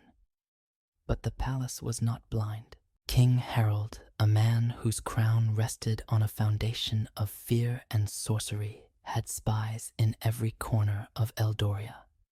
A chambermaid, her loyalty bought with gold, noticed a faint paw print on the tower's stone floor too large for any mortal beast. She reported it to the king's vizier, a gaunt man whose eyes gleamed with dark knowledge. Harold, his beard streaked with gray, his hands clutching a staff etched with forbidden runes, listened with growing fury. A soldier, he muttered the prophecy's words like poison in his mind. Find him, bring him to me, alive or dead. The vizier, cunning as a serpent, devised a trap. He ordered the chambermaid to scatter barley flour across the tower's floor, its fine grains invisible, but clinging a trail to follow the next intruder. That night, when Torvald, emboldened by his first success, summoned the dog with eyes like plates to bring Astrid again, the flower dusted its paws, leaving a faint path through the city. Astrid, her courage undimmed, warned Torvald of the palace's watchful eyes, but their time was brief. Her words cut short by the dog's need to return her before dawn. The next morning the vizier followed the flower's trail, its grains glinting in the sunlight, leading straight to Torvald's inn. Guards stormed the room, their spears gleaming, their shouts drowning out Torvald's protests. He reached for the tinderbox, but a blow to his head sent him sprawling, his vision darkening as the guards bound him. The tinderbox tucked inside his cloak went unnoticed, a small mercy in a moment of defeat. Torvald was dragged to the palace dungeons, his wrists chained, his fate sealed by a king who saw him as a threat to his throne. In the damp, shadowed cell, Torvald awoke, his head throbbing, his heart heavy with the weight of Astrid's warning. The dungeon's walls were carved with the scratches of forgotten prisoners, its air thick with despair. He was to be executed at dawn, the vizier's decree, branding him a traitor for daring to approach the princess. Yet even in this darkness, Torvald's spirit did not break. His fingers brushed the tinderbox still hidden in his cloak, its iron surface a promise of power. He thought of Astrid, of her fire, of the kingdom suffering under Harold's rule. The witch's curse echoed in his mind, glory and death. But Torvald, the soldier who had faced armies and defied magic, was not ready to surrender. As the first light of dawn crept through the dungeon's bars, Torvald gripped the tinderbox, his resolve a flame that burned brighter than fear. He struck the flint once, and the cell filled with a growl that shook the stones, the dog with eyes like plates appearing at his side. The game was not over, and Torvald, with magic and courage as his weapons, was ready to play his final hand. The dungeon beneath Eldoria's palace was a labyrinth of despair, its stone walls slick with damp, its air heavy with the echoes of forgotten screams. Torvald, the soldier who had dared to wield the tinderbox's magic, sat chained in a cell, his wrists bound by iron, his body bruised from the guard's rough handling. The faint light of dawn seeped through a high barred window, casting stripes of gray across the floor, a reminder that his execution loomed with the rising sun. The king's decree had branded him a traitor, a commoner who had defiled the sanctity of Princess Astrid's tower, and the penalty was death by hanging in the city square. Yet Torvald's spirit, forged in battle and tempered by the witch's curse, refused to break. The tinderbox, still hidden inside his tattered cloak, was a spark of hope in the darkness, its iron weight a promise of power he had only begun to understand. The events of the past days replayed in Torvald's mind like a fevered dream. the oak's hidden chamber, the three dogs with eyes like plates, millstones and moons, the tinderbox's magic that had summoned them. He thought of Astrid, her golden hair and fierce eyes, her words of a kingdom suffering under her father's tyranny. King Harold with his staff of dark runes and his spies in every shadow was no mere ruler. He was a sorcerer, his throne built on fear and forbidden arts. The prophecy that Astrid would wed a soldier had driven him to lock her away. But Torvald's actions using the tinderbox to bring her to him had turned that fear into a hunt. The barley flour scattered by the vizier's cunning had led the guards to Torvald's door, and now chained and condemned, he faced the consequences of his daring. The cell was cold, the stone floor biting through his thin cloak, but Torvald's resolve burned hot. He shifted his chains clanking and felt the tinderbox's reassuring weight against his chest. The guards had searched him, but their haste had missed the small, unassuming object, mistaking it for a trinket. Torvald's fingers, stiff from the irons, worked their way to it, tracing its etched symbols in the dark. The witch's words, glory and death, echoed in his mind, a warning and a challenge. He had defied her, kept the tinderbox, and now its power was his only chance to escape the noose and fulfill his vow to free Astrid. As the dungeon's silence was broken by the distant tread of boots guards approaching to drag him to the gallows, Torvald made his move. He pulled the tinderbox free, his hands trembling but steady, and struck the flint once. A spark flared and the cell filled with a low growl, the air shimmering as the dog with eyes like silver plates materialized. Its black fur gleamed, its massive form dwarfing the cell. Its gaze fixed on Torvald with unwavering loyalty. "Break these chains," Torvald whispered, his voice a mix of command and desperation. The dog's jaws snapped its teeth, shearing through the iron like parchment, the chains falling to the floor with a clatter. The boots grew closer, voices barking orders.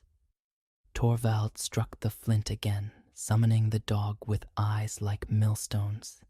The second beast appeared, its bulk shaking the walls, its growl a rumble that drowned out the guards' shouts. "Clear the way," Torvald said, and the dogs surged forward, their paws silent but deadly. The cell door, a slab of iron, buckled under their weight, and the corridor beyond erupted in chaos. Guards screamed, their spears useless against the dog's ferocity, their torches scattering as they fled Torvald. His heart pounding followed the tinderbox clutched tightly, his soldier's instincts guiding him through the maze of tunnels. The dogs carved a path to the dungeon's exit, their eyes glowing like beacons in the dark. Torvald emerged into a courtyard, the palace looming above its towers silhouetted against the dawn. The dogs stood guard, their growls keeping the remaining guards at bay. But Torvald knew his escape was only the beginning. The king's spies were everywhere, and the vizier with his dark arts would not rest until Torvald was dead or the tinderbox was his. He struck the flint once more, summoning the dog with eyes like plates. "Take me to the forest," he said, "where no man can find me." The dog lowered its head, and Torvald clung to its fur as it bounded away, the city falling behind in a blur of speed and shadow. The forest was a sanctuary, its ancient trees a shield against the king's pursuit. Torvald, hidden in a grove where the air smelled of pine and earth, caught his breath, his mind racing. The dogs, their eyes dimmed, but vigilant, stood watch, their presence a reminder of the tinderbox's power and its danger. Torvald knew he could not run forever. Astrid was still a prisoner. The kingdom still suffered under Harold's rule, and the prophecy with its promise of a soldier's rise hung over him like a sword. He needed a plan, a way to turn the tinderbox's magic into a weapon, not just for survival, but for justice. His thoughts were interrupted by the distant baying of hounds. Royal trackers, their masters armed with swords and the vizier's spells. The king, enraged by Torvald's escape, had unleashed his full might, determined to crush the soldier who threatened his throne. Torvald struck the flint twice, summoning the dog with eyes like millstones. "Find their leader," he commanded, "and bring him to me unharmed." The dog vanished into the trees, its growl a promise of obedience. Moments later, it returned, the vizier dangling from its jaws. His robes torn, his staff snapped in two. The man's gaunt face was pale with terror, his eyes wide as he faced the beast and its master Torvald. His sword drawn stood over the vizier, his voice cold. "Tell me the king's plans or the dog takes you apart." The vizier, his courage crumbling, spilled his secrets. Harold's use of Ta Thuat to bind the kingdom's nobles, his fear of the prophecy, his plan to sacrifice Astrid in a ritual to secure his power forever. Torvald's blood ran cold at the thought of Astrid's fate, but the vizier's words also revealed a weakness. The king's magic relied on a talisman, a ruby amulet hidden in the palace vaults. Destroy it, and Harold's spells would unravel his throne. Vulnerable, Torvald released the vizier, knowing the man's fear would keep him silent, and sent the dog to scatter the trackers. Alone again, he gripped the tinderbox, its symbols glinting in the dappled light. The forest was no longer a hiding place. It was a staging ground. He struck the flint 3 times, summoning the dog with eyes like full moons, its colossal form blotting out the sun. "Guard me," he said, "while I plan." The dog's growl was a vow, and Torvald, his soldier's heart alight with purpose, began to weave a strategy. He would return to Eldoria, free Astrid, and face the king not as a fugitive, but as a challenger to the throne. The city, unaware of the storm brewing in the forest, went about its business, its people whispering of the escaped prisoner, the king's fury, the princess in her tower. Torvald, hidden among the trees, thought of Astrid's words. "My father's greed is his strength and his weakness." He saw now how to use it, how to turn the tinderbox's magic into a weapon that could topple a tyrant. But the witch's curse, glory and death, lingered, a shadow that grew darker with each strike of the flint. Torvald pushed the thought aside, his focus on the task ahead. He had escaped the noose, but the true battle was coming, and the tinderbox with its loyal dogs would be his sword and shield. As night fell, the forest grew quiet. The stars, emerging like sentinels above Torvald, struck the flint, once the dog with eyes like plates appearing at his side. "We go to Eldoria," he said, his voice steady. "We free the princess and we end the king's reign." The dog's eyes glowed, its growl a promise of power, and Torvald, the soldier who had once walked a dusty road with nothing, stepped into the darkness. The tinderbox, his guide, his destiny, a flame that burned brighter than fear. The forest was a cathedral of shadows, its ancient trees standing as silent witnesses to Torvald's resolve. The soldier, once a wanderer, with nothing but a worn cloak and a soldier's grit, now carried the weight of a kingdom's fate in the tinderbox clutched in his hand. The moonlight filtered through the canopy, casting silver patches on the earth, and Torvald, his dark eyes burning with purpose, prepared to return to Eldoria.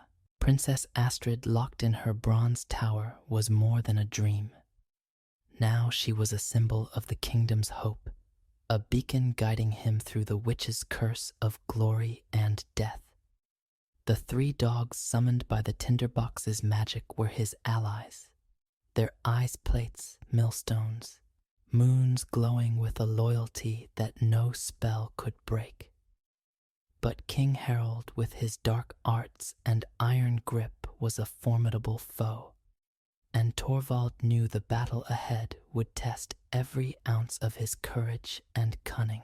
The information wrung from the vizier in the forest had given Torvald a plan.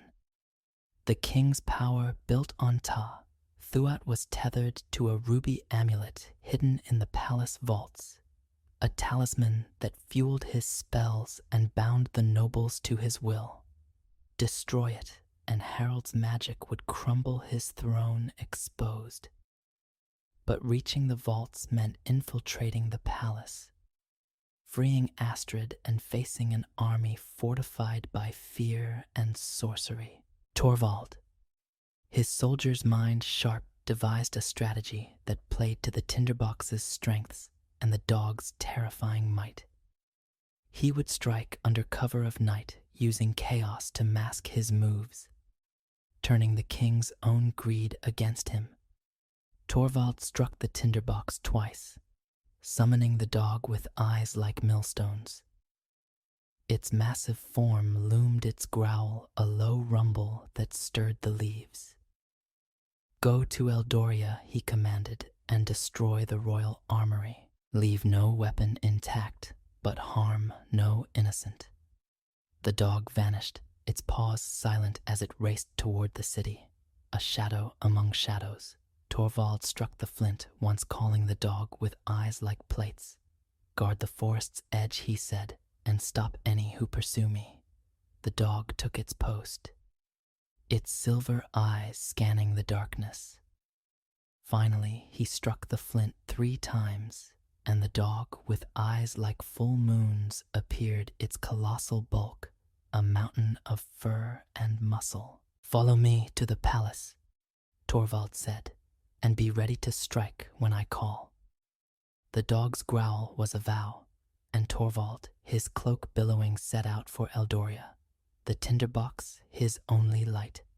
The city slept under a crescent moon, its streets quiet save for the occasional clink of a guard's armor or the bark of a stray dog. Torvald moved like a ghost, his soldiers' training guiding him through alleys and over rooftops. The moonlit dog at his side, a silent sentinel. In the distance, a roar shook the night, followed by the crash of metal and the shouts of panicked guards.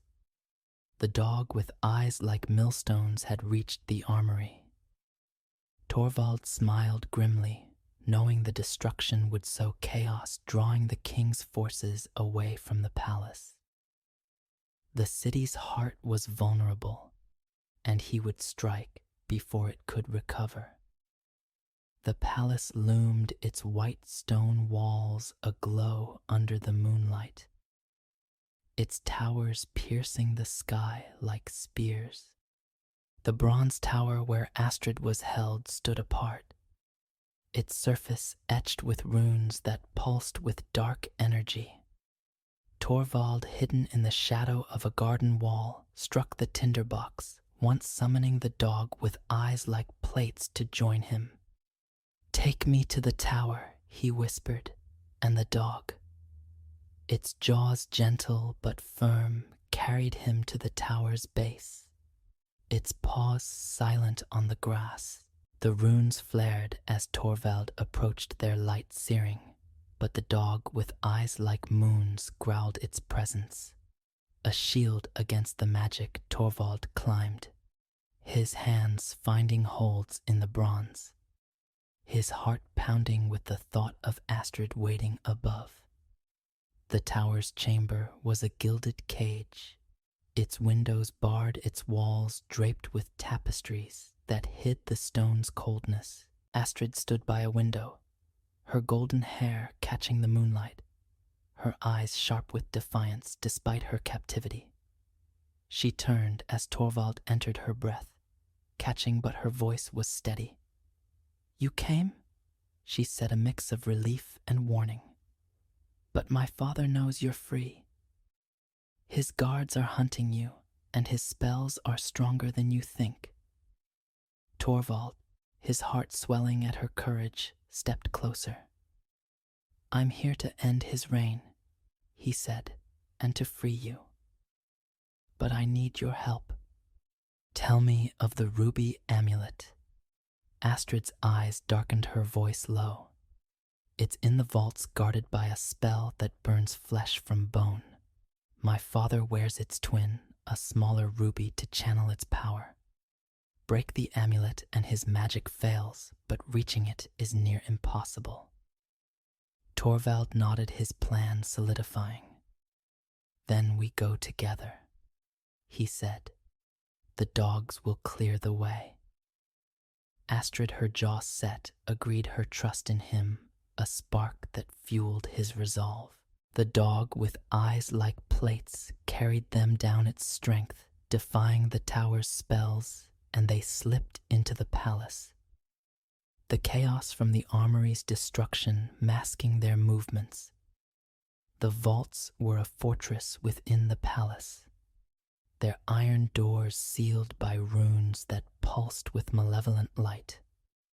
Torvald struck the tinderbox 3 times, and the dog, with eyes like moons, roared its voice, shattering the runes, the doors buckling under its might. Inside, the amulet glowed on a pedestal, its ruby heart a pulse of dark power. Torvald reached for it, but a figure emerged from the shadows. King Harold, his beard wild, his staff blazing with fire hue. He snarled, his voice thick with rage. "A filthy soldier daring to challenge me." He raised his staff, and a bolt of flame shot toward Torvald, who dove aside, the heat singeing his cloak. Astrid, her courage unbroken, grabbed a fallen torch, its light a defiance of her father's darkness. "Your reign ends tonight," she said, her voice cutting through the vault's echoes. Harold laughed, his ruby pendant flaring, but Torvald, undaunted, struck the tinderbox 3 times. The dog, with eyes like moons, surged forward, its jaws snapping at Harold's staff, splintering it. The king, his magic faltering, drew a sword, its blade etched with runes, and lunged at Torvald. The soldier parried his own blade, flashing, the clash of steel ringing through the vault. Astrid, quick and clever, hurled the torch at the pedestal, its flames licking the amulet, weakening its spell. Torvald, his strength fueled by Astrid's defiance, disarmed Harold, the king's sword clattering to the floor. The dog, with eyes like moons, pinned him, its growl a thunder that shook the vault. Torvald seized the amulet, its ruby burning his hand, and smashed it against the stone, its light dying in a burst of sparks. Harold screamed, his pendant shattering, his magic unraveling like a torn tapestry. The nobles bound by his spells would be free, and his army leaderless would falter. Torvald, his breath ragged, faced the king, his sword at Harold's throat. "Yield," he said, "and live." Harold, his eyes wild with defeat, spat defiance. But the dog's jaws tightened, and he fell to his knees. His voice a broken whisper. "I yield." Torvald, his heart tempered by mercy, spared him, knowing death was too easy a punishment for a tyrant. He bound Harold, the dog guarding him, and turned to Astrid, her face alight with hope. "The kingdom is yours," she said, her hand touching his. "Not mine," Torvald replied, "ours." The palace trembled, the dog, with eyes like millstones, joining them, its work in the armory complete. The city awoke its people, gathering their whispers of rebellion. now a roar of freedom. Torvald, with Astrid at his side, stepped into the courtyard, the dogs, a towering presence that silenced the guards. The nobles released from Harold's spells knelt their loyalty, shifting to the soldier who had broken their chains. The people, seeing the dogs and the bound king, cheered their voices, a tide that swept through Eldoria. Torvald, the tinderbox still in his hand, felt the witch's curse. Glory and death fade. Its shadow burned away by the light of his victory. The battle was won, but the kingdom's future lay ahead, and Torvald, once a soldier with nothing, was ready to lead it into a new dawn. The dawn that broke over Eldoria was unlike any the kingdom had known. The palace, its white stone spires glowing in the first light, stood not as a symbol of oppression, but as a beacon of hope. The streets, once shadowed by King Harold's tyranny, buzzed with a new energy. Merchants opened their stalls with lighter hearts. Children laughed without fear, and the air carried whispers of a soldier who had toppled a sorcerer king with nothing but courage and a tinderbox. Torvald, the man at the heart of this transformation, stood in the palace courtyard, his cloak tattered but his spirit unbroken. Beside him was Princess Astrid, her golden hair catching the sun, her eyes alight with a vision of a kingdom reborn. The three dogs, their eyes like plates, millstones, and full moons, loomed behind them, their presence a silent vow that no threat would go unchallenged. The battle in the vaults had ended. Harold's reign, his ruby amulet shattered, his dark spells unraveled. The king, stripped of his power, knelt in chains, his once fearsome visage reduced to a shadow of defeat. The nobles, freed from his magical bindings, had sworn allegiance to Torvald, their voices a chorus of gratitude and awe. The people of Eldoria gathered in the square had seen the dog's might and heard the tale of the soldier who had risked all for their princess. They called his name, their cheers a tide that swept through the city, proclaiming him not just a hero, but a king. Yet Torvald, standing before them, felt the weight of that title, a burden heavier than any sword or treasure. The tinderbox, still clutched in his hand, was both his triumph and his test. Its magic had summoned the dog's broken chains and toppled a tyrant, but the witch's curse, glory, and death lingered in his mind, a warning that power unchecked could corrupt as surely as Harold's sorcery. Torvald looked at Astrid, her strength a mirror to his own, and knew he would not rule alone. She was not just a princess to be saved, but a partner. Her wisdom and fire essential to the kingdom's future.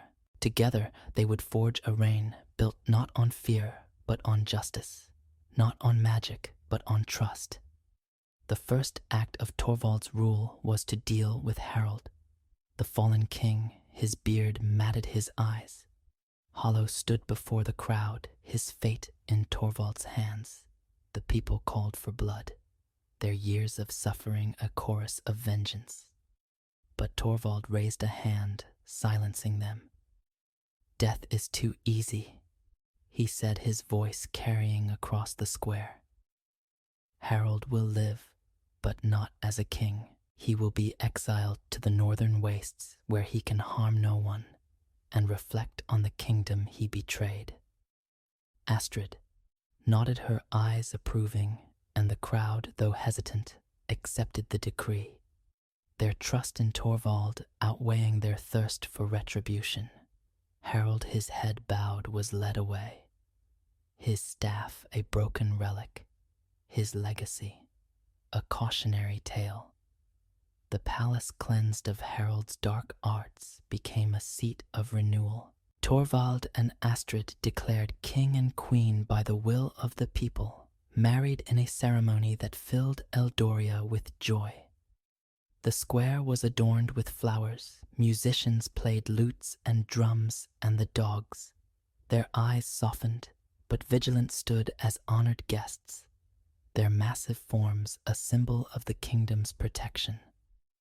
Astrid, radiant in a gown of silver silk, spoke vows that echoed her strength.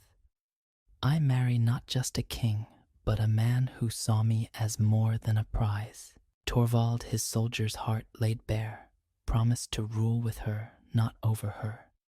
Their union a partnership that would guide Eldoria into a new era. The tinderbox, with its perilous power, was a question Torvald could not ignore. Its magic had saved him, but it was also a temptation, a tool that could make him as tyrannical as Harold if misused. With Astrid's counsel, he chose to lock it away, placing it in a vault sealed with new runes, not of darkness, but of protection, crafted by the kingdom's wisest scholars. The dogs bound to the tinderbox would remain its guardians, summoned only in times of dire need. Their images were carved into the palace gates, a reminder of the courage that had freed Eldoria. Their eyes a warning to any who would threaten its peace. Torvald's reign was marked by humility, a stark contrast to Harold's greed. He opened the palace to the people, hearing their grievances, sharing the wealth that had been hoarded in Harold's vaults. Markets flourished, schools were built, and the forests once feared for bandits and witches were tamed by roads and villages. Astrid, with her keen mind, reformed the laws, ensuring justice for the poor as well as the powerful. The prophecy, once a curse to Harold, became a blessing, its truth fulfilled in a soldier who had risen not by birth but by heart. Yet the witch's curse never fully faded from Torvald's thoughts. In quiet moments as he stood on the palace balcony, the tinderbox's vault, a distant hum in his mind, he wondered if death still waited, a shadow cast by the glory he had won. Astrid, sensing his unease, would take his hand, her voice a steady anchor. "You are not defined by a curse," she said, "but by what you build." And build they did, a kingdom where children played without fear, where merchants traded with hope, where the scars of Harold's rule were healed by time and trust. The dogs, though rarely seen, became legends. Travelers spoke of glimpsing them in the forests, their eyes glowing in the night, protectors of a land that no longer needed their might. The tinderbox, locked away, was a relic of a darker time, its power a story told to children by firelight. Torvald, now king. Torvald grew older, his dark hair streaked with gray, his soldier's strength softened by years of peace. Astrid, his queen, remained his fire, her wisdom guiding their rule, her love his greatest treasure. The tale of the tinderbox spread beyond Eldoria, carried by bards to distant lands. It was a story of a soldier who faced a witch, defied a king, and won a kingdom not with greed, but with courage. In Qasimabad, a village far to the south, a woodcutter named Ali Baba listened his own tale of a cave and bandits resonating with Torvald's. In other kingdoms, children dreamed of dogs with glowing eyes, their imaginations alight with the magic of a tinderbox. But in Eldoria, the truth was simpler, rooted in the quiet acts of a man who had chosen justice over power, love over glory. As years turned to decades, Torvald and Astrid stood together. Their hands clasped, their eyes on the horizon where the forests met the sky. The tinderbox, a spark that had ignited their destiny, rested in its vault, its curse broken by a life well lived. The dogs, eternal guardians, watched from the shadows, their eyes a silent promise that Eldoria would endure. And Torvald, once a soldier, with nothing but a dusty road, knew he had found his true fortune, not in gold, not in magic, but in the kingdom he had built, the love he had won, and the legacy that would shine brighter than any flame. Story: Ali Baba and the 40 Thieves. The lake was a mirror of the world, its surface reflecting the endless blue of a summer sky. The golden dance of sunlight and the swaying silhouettes of reeds that fringed its edges, tucked away in a quiet corner of the countryside, where fields of wheat stretched toward the horizon and the air hummed with the songs of crickets. This lake was a sanctuary for a family of wild ducks. Beneath the protective shade of a willow tree, a mother duck tended her nest, her feathers ruffled by a gentle breeze, her eyes bright with the anticipation of new life. One by one, her eggs cracked open, revealing a brood of ducklings, fluffy yellow and perfect, their tiny beaks chirping with the joy of existence. But the last egg, larger and oddly speckled, took longer to hatch, and when it finally split, it revealed a creature unlike any the mother duck had ever seen. They called him Grizz, a name whispered with hesitation by the mother duck, who sensed from the start that this duckling was different. Grizz was bigger than his siblings, his body awkward and ungainly, his legs too long for his frame. His feathers, instead of the soft yellow fluff that adorned his brothers and sisters, were a dull mottled gray, patchy and coarse, as if the wind had swept ash across his back. His neck, slender and elongated, arched in a way that seemed almost regal, but struck the other ducks as strange. His eyes, large and deep, shimmered with a curiosity that mirrored the lake's depths, but they also held a vulnerability that made the mother duck's heart ache. She loved him as she loved all her children, but she could not ignore the whispers of doubt that stirred within her. The lake was home to a bustling community of ducks, their days filled with quacking chatter dives for fish and playful races across the water. The ducklings, barely a day old, took to the lake with instinctive grace, their tiny bodies bobbing like corks, their chirps blending with the rustle of reeds. But Grizz struggled, his long legs tangled as he waddled. His oversized body tipped him off balance, and his attempts to swim were clumsy, sending ripples that disrupted the lake's calm. His siblings, quick to notice his differences, began to tease him, their voices sharp with childish cruelty. "Look at Grizz," one quacked, splashing water in his face. "He's too big for the nest." Another added, giggling as Grizz stumbled on the shore. "Why is he so gray?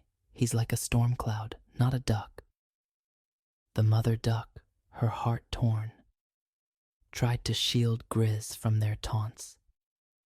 "He's just different," she said, her voice firm but tinged with worry. "He'll grow into himself." She nudged him gently, encouraging him to join his siblings in the water. But Grizz hesitated, his large eyes scanning the lake for a place where he might belong.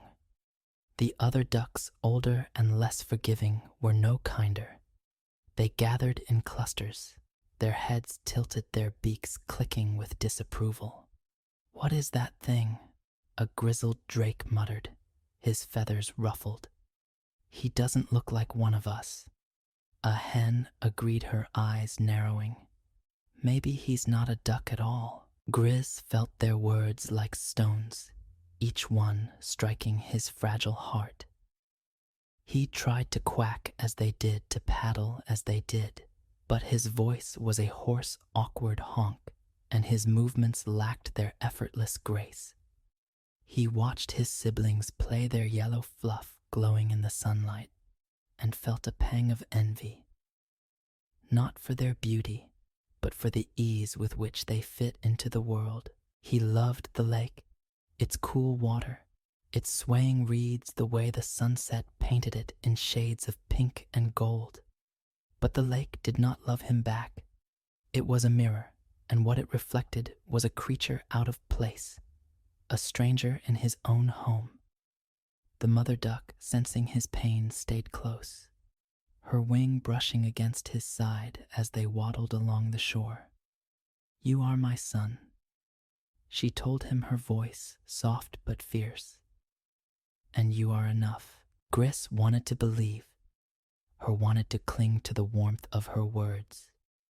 But the taunts of his siblings and the cold stares of the other ducks drowned out her reassurance. He began to linger at the edge of the group, his large eyes fixed on the horizon where the wheat fields met the sky. What lay beyond the lake? Was there a place where a gray, awkward duckling might find acceptance? As the days turned to weeks, Gris's isolation grew. His siblings, emboldened by the approval of the older ducks, teased him relentlessly, their games turning cruel. They would race across the lake, knowing Gris could not keep up, then circle back to splash him with water, laughing as he sputtered. "Ugly Gris," they chanted, their voices a chorus that echoed through the reeds. "Go find a lake for monsters." Gris, his heart heavy, tried to laugh with them, to pretend their words didn't hurt, but each taunt carved a deeper wound. He began to avoid the water, hiding among the reeds where the shadows could conceal his gray feathers, his long neck tucked against his chest. One evening, as the sun dipped below the horizon and the lake glowed with the last light of day, Gris overheard a conversation that shattered what little hope he had left. Two older ducks, their voices low but clear, stood near the willow tree, their heads bent together. "He's not one of us," one said, her tone sharp with certainty. "No duck could look like that. He must be a changeling, left by some cruel spirit." The other nodded, his beak clicking. "The mother should send him away. He brings shame to the flock." Gris, hidden in the reeds, felt his heart constrict, a pain so sharp it stole his breath. He was not wanted, not even by those who shared his home. That night, under a sky ablaze with stars, Gris made a decision. The lake, with its beauty and its cruelty, was no longer his home. He could not stay where he was mocked, where his every step was a reminder of his difference. He waited until the moon rose, its silver light casting long shadows across the water. The other ducks slept, their heads tucked under their wings, and the mother duck, exhausted from her day, dozed in the nest.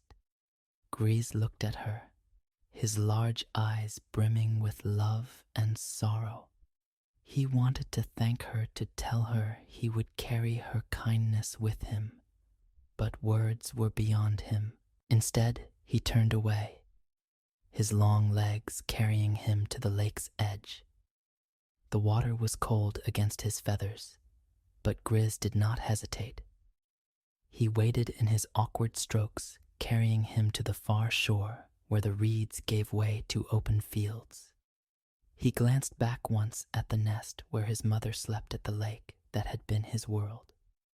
Then, with a final resolute honk, he stepped into the unknown, his gray feathers blending with the shadows, his heart heavy but determined.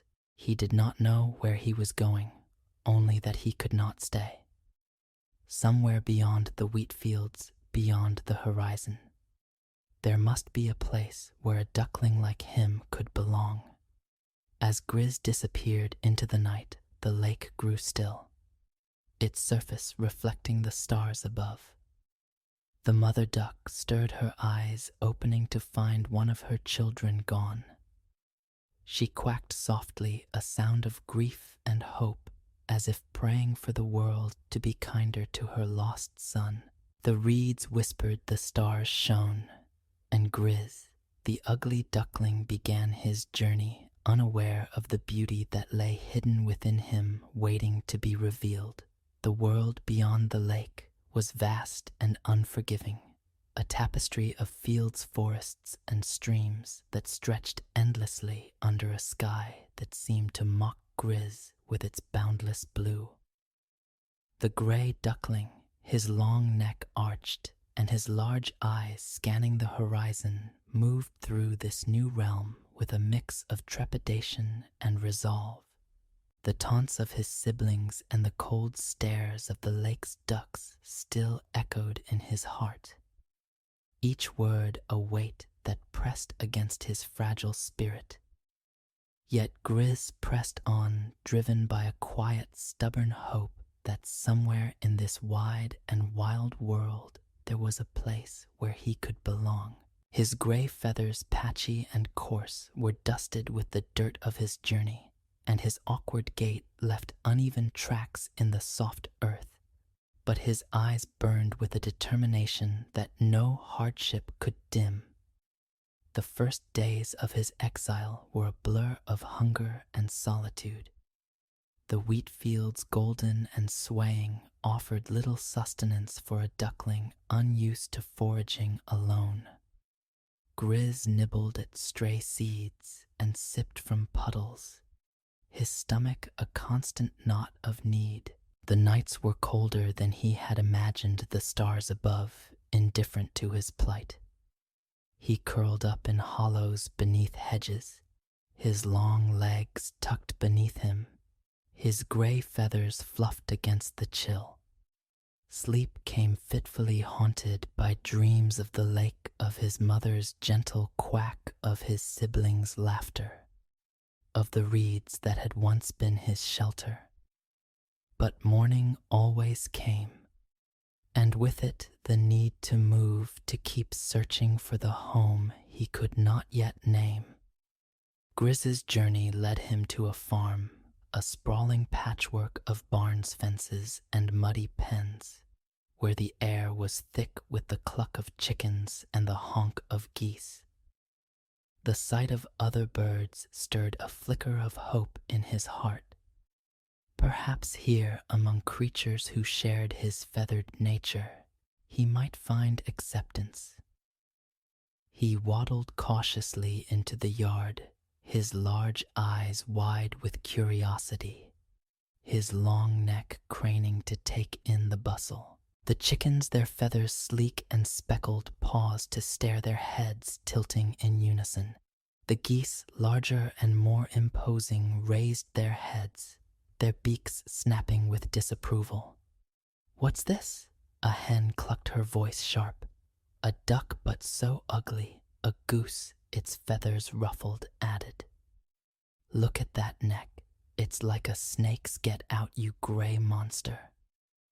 The words cut deeper than the taunts at the lake, for Grizz had dared to hope. He lowered his head, his gray feathers flattening, and tried to speak, to explain that he meant no harm. But his honk, hoarse and awkward, only drew laughter from the chickens and hisses from the geese. A rooster, his comb blazing red, strutted forward, his spurs glinting. "This is no place for freaks," he crowed, lunging at Grizz with a flap of his wings. Grizz stumbled back, his long legs tangling, and fled the jeers of the farm birds, chasing him like a storm. He found refuge in a thicket of brambles, his heart pounding, his eyes stinging with tears he could not shed. The farm, like the lake, had rejected him, and the weight of that rejection threatened to crush his fragile hope. in the thicket as dusk painted the sky in shades of violet. Grizz met an unlikely ally. A scruffy one-eyed cat, her fur matted and her tail crooked, emerged from the shadows. Her single eye gleaming with a wary intelligence. She called herself Mira, a wanderer who had seen more of the world than most. "You're a strange one," she said, her voice a low purr. "But you've got spirit. Why are you hiding?" Grizz, hesitant at first, poured out his story. The lake, the taunts, the farm, the loneliness that clung to him like damp feathers. Mira listened, her tail flicking, her gaze steady. "The world's a cruel place," she said when he finished, "but it's also big. Don't let their words cage you. Find your own path." Duckling, Mira taught Grizz to survive. She showed him how to find grubs beneath stones, how to sip dew from leaves, how to listen to the wind for signs of danger. In return, Grizz shared his quiet company, his large eyes reflecting a gratitude he could not voice. For a few days they traveled together. Mira's limping gait a match for Grizz's awkward waddle. But Mira was a creature of solitude, and when they reached a riverbank, she turned to him with a flick of her tail. "This is where we part," she said. "Keep going, Gray One. You're more than they see." Grizz watched her vanish into the reeds, her words a spark in his heart, a reminder that he was not nothing, even if he was not yet something. The riverbank offered a moment of beauty that stirred Grizz's soul. One evening, as the sun dipped low, he saw a sight that stole his breath, a flock of swans. Their wings wide and white soared across the sky, their graceful forms silhouetted against the fiery clouds. Their calls, deep and resonant, echoed over the river, a song of freedom that made Grizz's heart ache. He watched them, his long neck craned, his large eyes wide with wonder. They were the most beautiful creatures he had ever seen, their elegance a stark contrast to his own clumsy form. If only I could be like them. He thought, the longing so fierce it brought a pang of pain.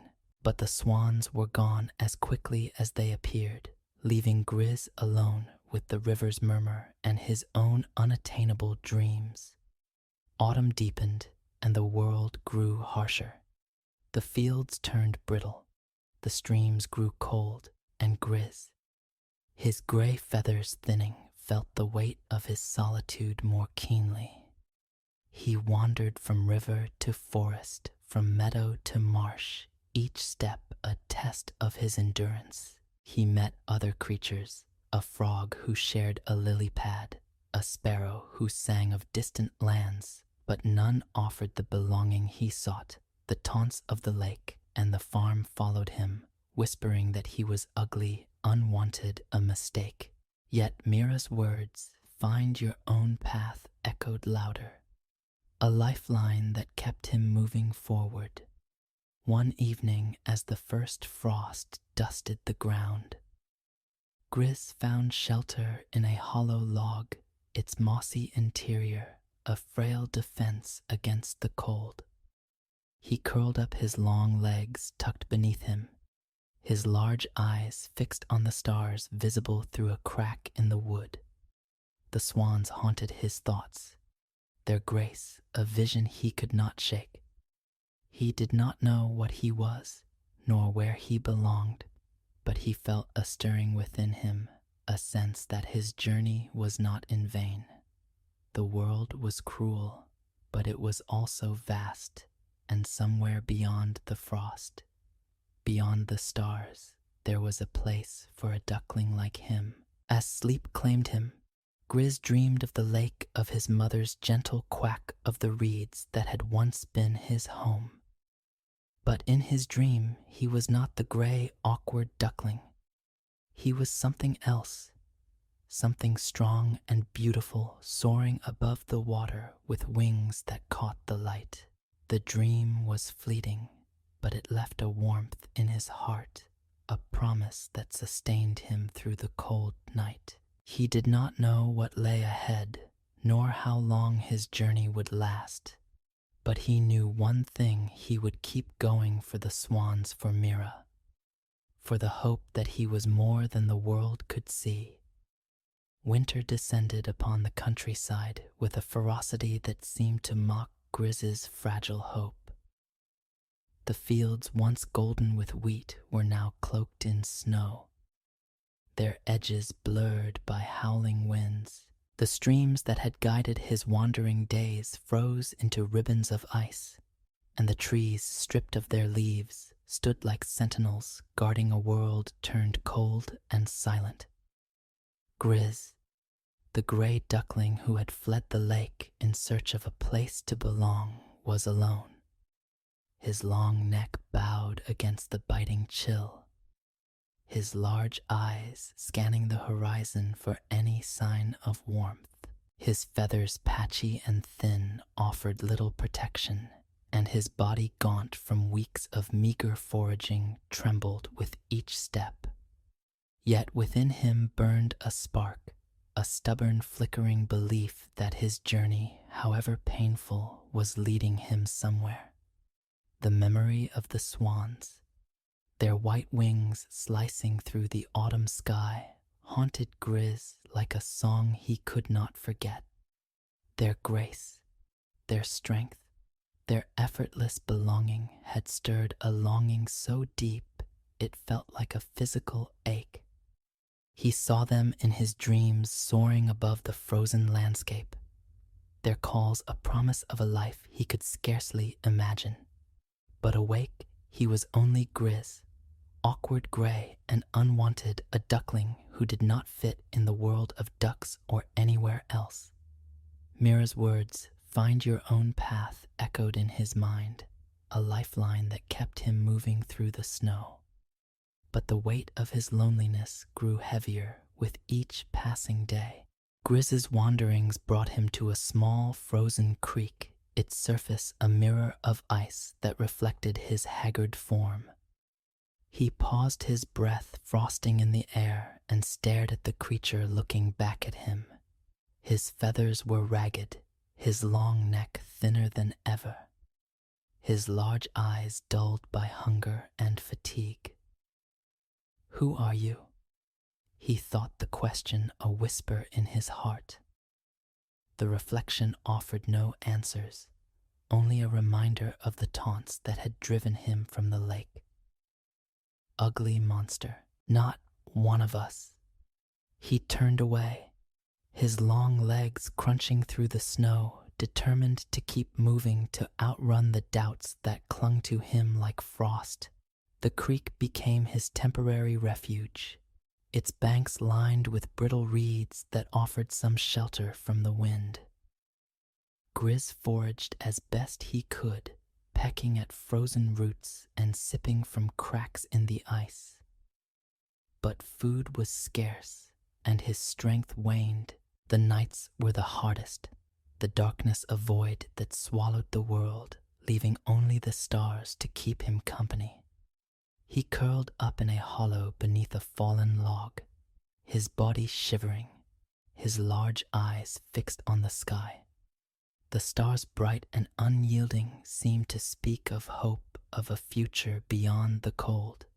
But Grizz wondered if he had the strength to reach it. He thought of his mother, her gentle quack, her wing brushing against his side. Did she miss him? Did she wonder where her gray duckling had gone? One bitter night, as the wind howled and the snow fell in relentless sheets, Grizz's hope nearly broke. He was too weak to move his long legs. Numb, his feathers crusted with ice, he lay in the hollow, his eyes half closed, the stars blurring into a haze. Maybe this is where it ends. He thought the idea strangely peaceful, but as he drifted towards sleep, a memory surfaced. Mira, the one-eyed cat, her voice a low purr. "You're more than they see. The words reignited the spark within him, faint but fierce, and Grizz forced his eyes open. He would not give up, not yet. For the swans, for Mira, for the part of himself that still believed in something more. Fate, ever unpredictable, offered a fleeting reprieve.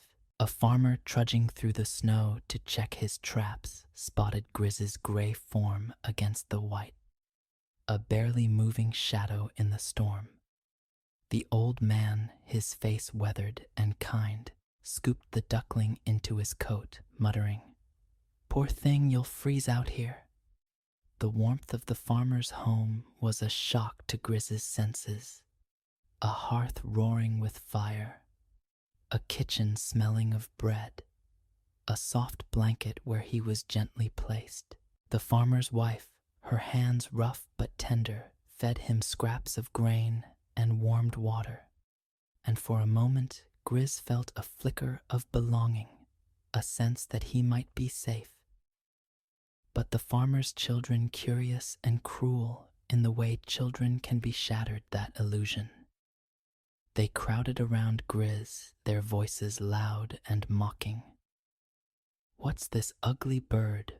one shouted, poking at his gray feathers. "It's not a duck, it's a goblin." Another laughed, tugging at his long neck. Grizz, revived but still weak, quacked in protest, his hoarse voice drawing more giggles. Panic seized him, the memories of the lake and the farm flooding back. He flapped his wings, frail but desperate, and bolted from the blanket, dodging the children's grasping hands. He stumbled through the open door back into the snow, the warmth of the house replaced by the familiar bite of winter. The creek welcomed him back, its icy embrace, both cruel and comforting. Grizz, his heart racing, found his hollow beneath the log and curled up, his body shaking from cold and fear. The children's laughter echoed in his mind, joining the chorus of taunts that had followed him from the lake. Ugly monster freak.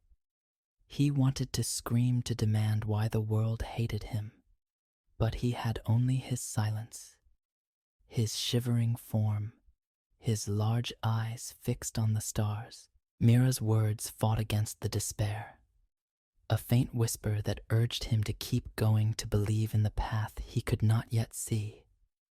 As winter deepened, Grizz's struggles grew. The creek froze solid, forcing him to seek new waters. Each journey a battle against the cold. He found a small pond, its surface cracked but liquid beneath. And there he swam, his long legs paddling weakly, his body sustained by the slimmest threads of hope. The pond was home to other creatures. Frogs huddled in the mud, a heron that watched him with cold eyes, but none spoke to him. None offered the companionship he craved. He was alone, a gray shadow in a white world, his only solace. The memory of the swans and the dream that he might one day be more than what he was. Yet something was changing within Grizz, though he did not yet understand it. His gray feathers, once patchy and coarse, began to fall, replaced by a smoother, whiter down that caught the moonlight in a way that startled him. His wings, once clumsy appendages, grew stronger, their muscles tightening with each flap. His long neck, once a source of shame, felt graceful as he stretched it toward the sky. He noticed these changes in fleeting moments, when he caught his reflection in a patch of clear ice, when he felt a new strength in his strokes through the water. But he dismissed them as tricks of the light, too afraid to hope for transformation. One night, as a full moon hung low, casting a silver glow over the pond, Grizz swam in slow circles, his large eyes fixed on the stars.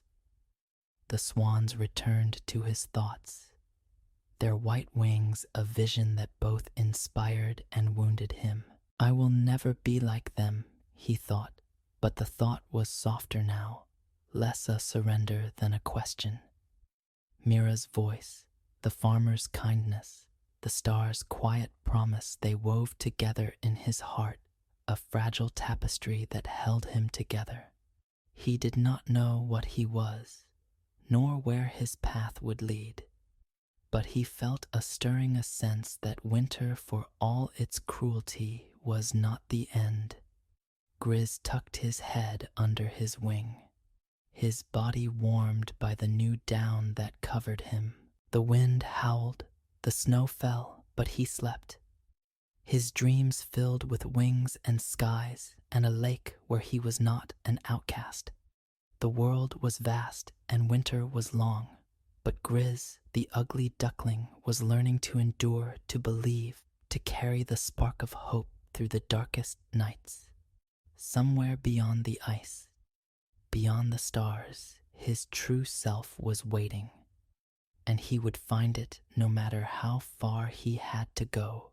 The first breath of spring crept into the countryside like a whisper, softening the iron grip of winter and coaxing life back into the frozen land.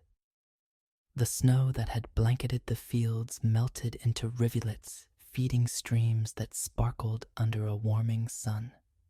The trees bare for so long sprouted tender buds, and the air hummed with the tentative songs of returning birds. For Grizz, the gray duckling who had endured months of cold hunger and rejection, this change was both a lifeline and a mystery.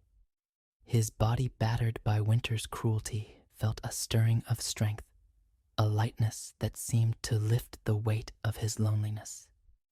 His gray feathers, once a source of shame, had nearly all fallen away, replaced by a sleek white, down that caught the sunlight in a way that made him pause.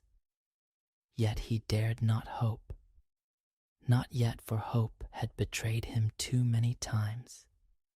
Grizz's journey had brought him to a new lake, a place of breathtaking beauty where water lilies floated like stars and dragonflies darted in iridescent flashes. The lake was nestled in a valley, its shores fringed with wildflowers and tall grasses that swayed in the spring breeze. Grizz, his long legs steadier, now waded into the water, his large eyes drinking in the scene. The pond where he had spent the last weeks of winter was a memory, its icy confines replaced by this haven of warmth and life. He swam in slow circles, his strokes smoother than they had ever been, his wings stronger now, cutting through the water with a grace he had never known. The world felt different, softer, as if it were opening its arms to him at last. But Grizz's heart was still heavy with doubt. The taunts of the lake ducks, the jeers of the farm birds, the laughter of the farmer's children, they lingered, a chorus that whispered he was ugly, unwanted, a mistake. Even Mira's words, "You're more than they see," felt like a distant echo, a promise he could not fully trust. He avoided his reflection, afraid of what he might see, afraid that the changes he felt in his body were illusions born of desperation. He swam to a quiet corner of the lake where the water was still and clear, and there, unable to resist, he looked down. The creature staring back at him was a stranger. Gone was the gray, awkward duckling with patchy feathers and a clumsy gait. In its place was a bird of astonishing beauty, a swan, its feathers white as fresh snow, its neck a graceful curve, its wings broad and powerful. Grizz's large eyes widened his breath if a bird could breathe, catching in his throat. He tilted his head and the reflection mimicked him, its movements fluid and elegant. He flapped his wings and the swan in the water responded, its feathers ruffling in a cascade of light. "Is this me?" He thought, the question trembling in his heart. He honked, expecting the hoarse, awkward sound that had always betrayed him. But what emerged was a deep, resonant call, a sound that echoed across the lake like a song. For a moment, Grizz did not believe it. He thought it a trick, a cruel jest of the water's surface, or perhaps a dream from which he would wake to find himself gray and unloved once more. He swam closer to the shore, his eyes fixed on the reflection, searching for the duckling he had been. But the swan remained its image, unwavering, its beauty undeniable. Grizz's heart pounded a mix of fear and wonder as he realized the truth. He was no duckling, no monster, no outcast. He was a swan born to soar, born to shine, born to belong in a way he had never dared to dream. Trembling with newfound courage, Grizz spread his wings and leaped from the water, his body rising into the air with an ease that felt like magic. The lake fell away below its surface, a mosaic of green and blue, its lilies gleaming like jewels. He flew higher, the wind rushing against his feathers, the world unfolding beneath him in a tapestry of fields, forests, and rivers. The sensation was exhilarating, a freedom he had glimpsed in the swans that had haunted his dreams. He called out his voice, a trumpet that carried across the valley, and for the first time he felt whole, as if the pieces of his broken heart had finally found their place. Grizz's flight brought him back to the lake, where a flock of swans had gathered their white forms, gliding across the water like ships of light. He hesitated, his old fears resurfacing. Would they reject him as the ducks and geese had done? Would they see the gray duckling beneath his new feathers and turn away? But the swans, sensing his presence, raised their heads, their calls a chorus of welcome. Grizz landed among them, his wings folding gracefully, his long neck arched in a mirror of their elegance. To his astonishment, they did not mock or shun him. Instead, they swam closer, their eyes warm with recognition, their voices soft with admiration. "You are one of us," a female swan said, her tone gentle but certain. "Your beauty is a gift, as is your strength." Another, a male with a proud bearing, added, "You have traveled far, haven't you?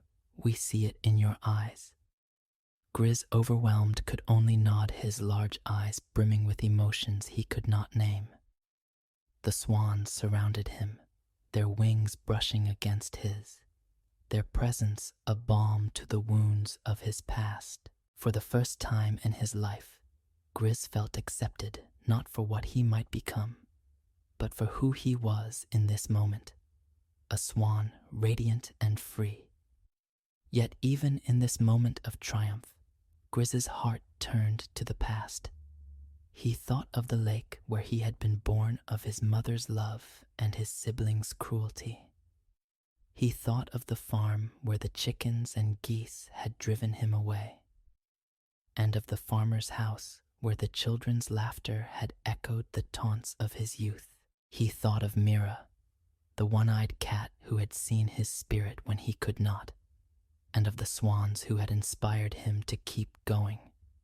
Each rejection, each hardship had been a step on the path to this lake, to this moment, to this truth. The pain had shaped him, but it had not defined him. He was more than the ugly duckling, more than the outcast.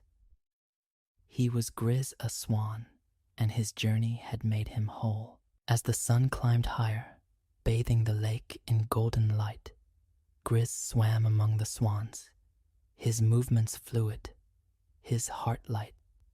The wildflowers along the shore swayed, the dragonflies danced, and the water lilies gleamed as if the world itself were celebrating his transformation.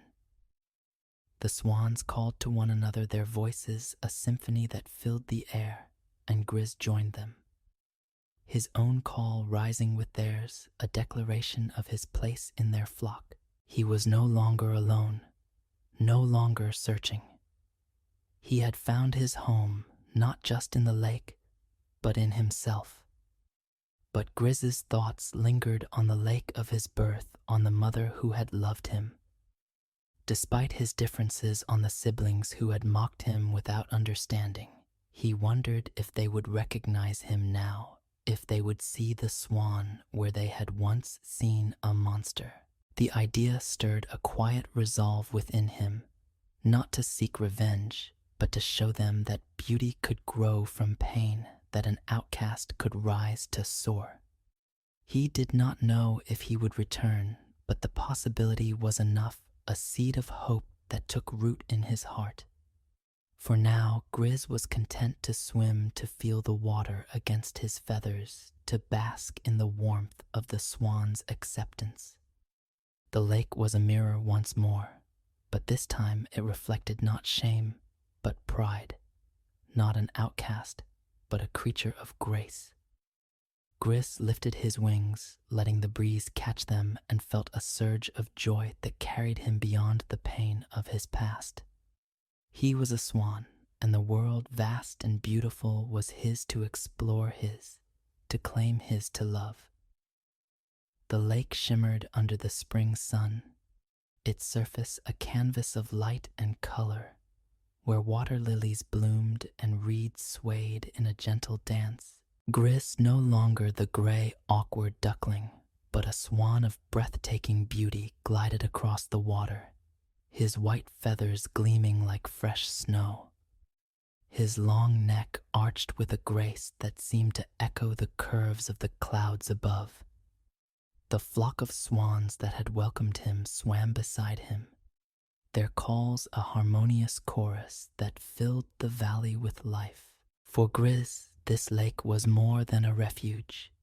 It was a home, a place where he was seen not as an outcast, but as a brother, a creature of strength and elegance. Yet his heart, though light with newfound belonging, carried the weight of his past, a tapestry of pain and perseverance that had led him to this moment. The days at the lake were filled with a quiet joy. Grizz learned the ways of the swans, their graceful dives for fish, their soaring flights at dawn, their intricate rituals of greeting and farewell. He marveled at the ease with which he moved his broad wings, cutting through the air, his long legs propelling him through the water with a power he had never known as a duckling. The other swans, their eyes warm with camaraderie, taught him to read the wind, to sense the rhythms of the seasons, to find peace in the stillness of the lake. "You are one of us."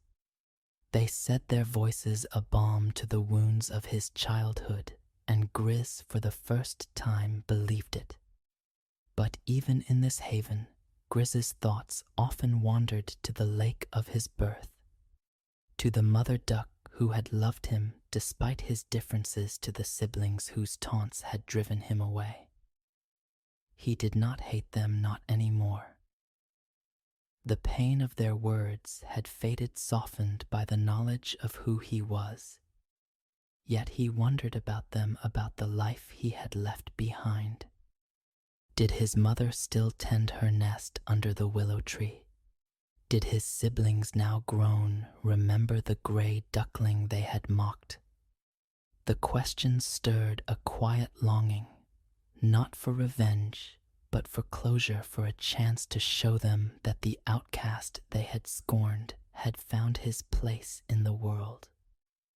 One morning, as the sun rose in a blaze of pink and gold, Grizz's past came to him.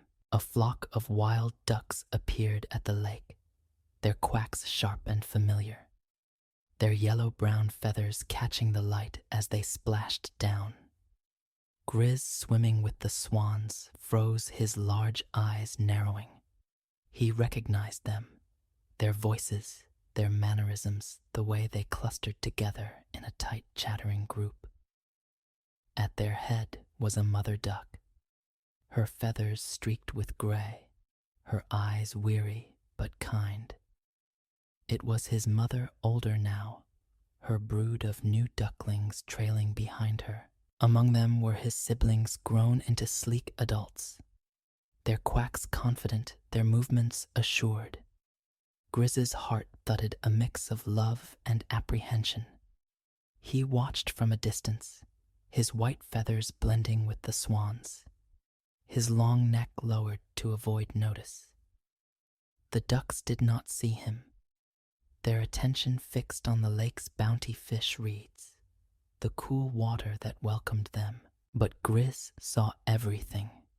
His mother's careful nudge to a straggling duckling, his siblings' playful splashes, the easy camaraderie that had once excluded him.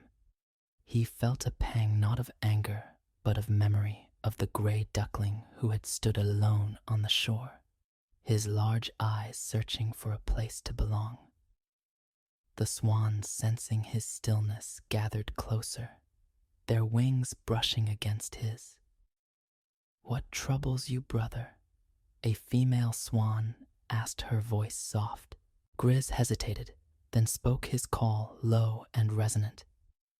"They are my family from the lake where I was born. They did not want me then." The swans exchanged glances, their eyes filled with understanding. "Show them who you are now, a male swan," said his tone firm, "not to shame them, but to honor your journey." Grizz nodded, his heart steadying. He was no longer the ugly duckling, no longer bound by their rejection. He was a swan, and he would face his past with the grace he had earned. He swam forward, his wings spread slightly, his white feathers catching the sunlight in a radiant glow.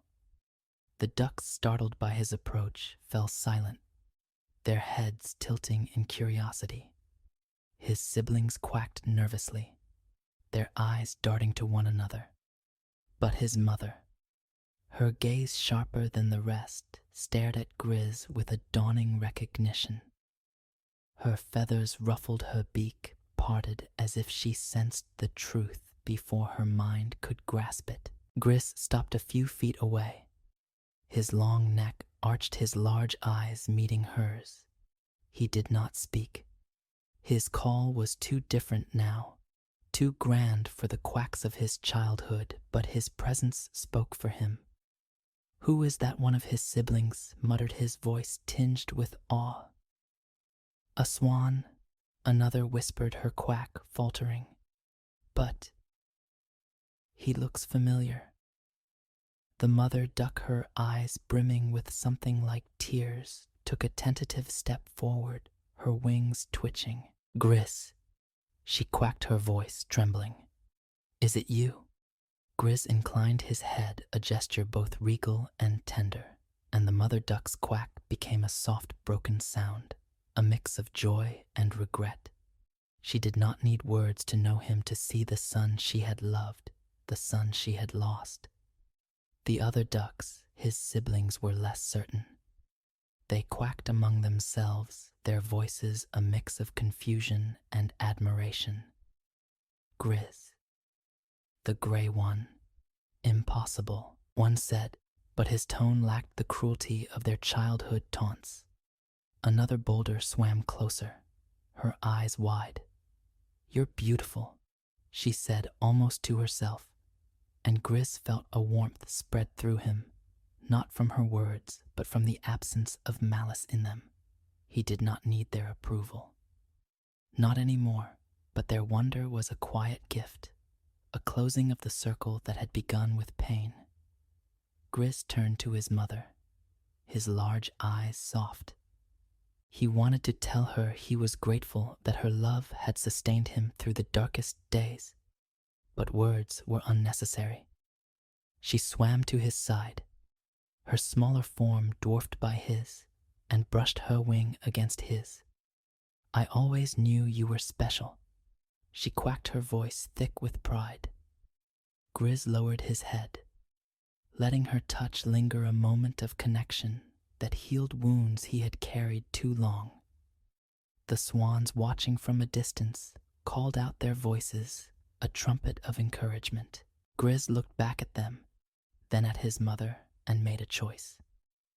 He spread his wings, their white expanse catching the breeze, and rose from the water, his body soaring into the sky.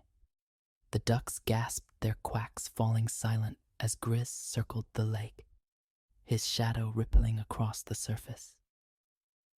The swans joined him, their wings beating in unison, their calls a symphony that filled the valley.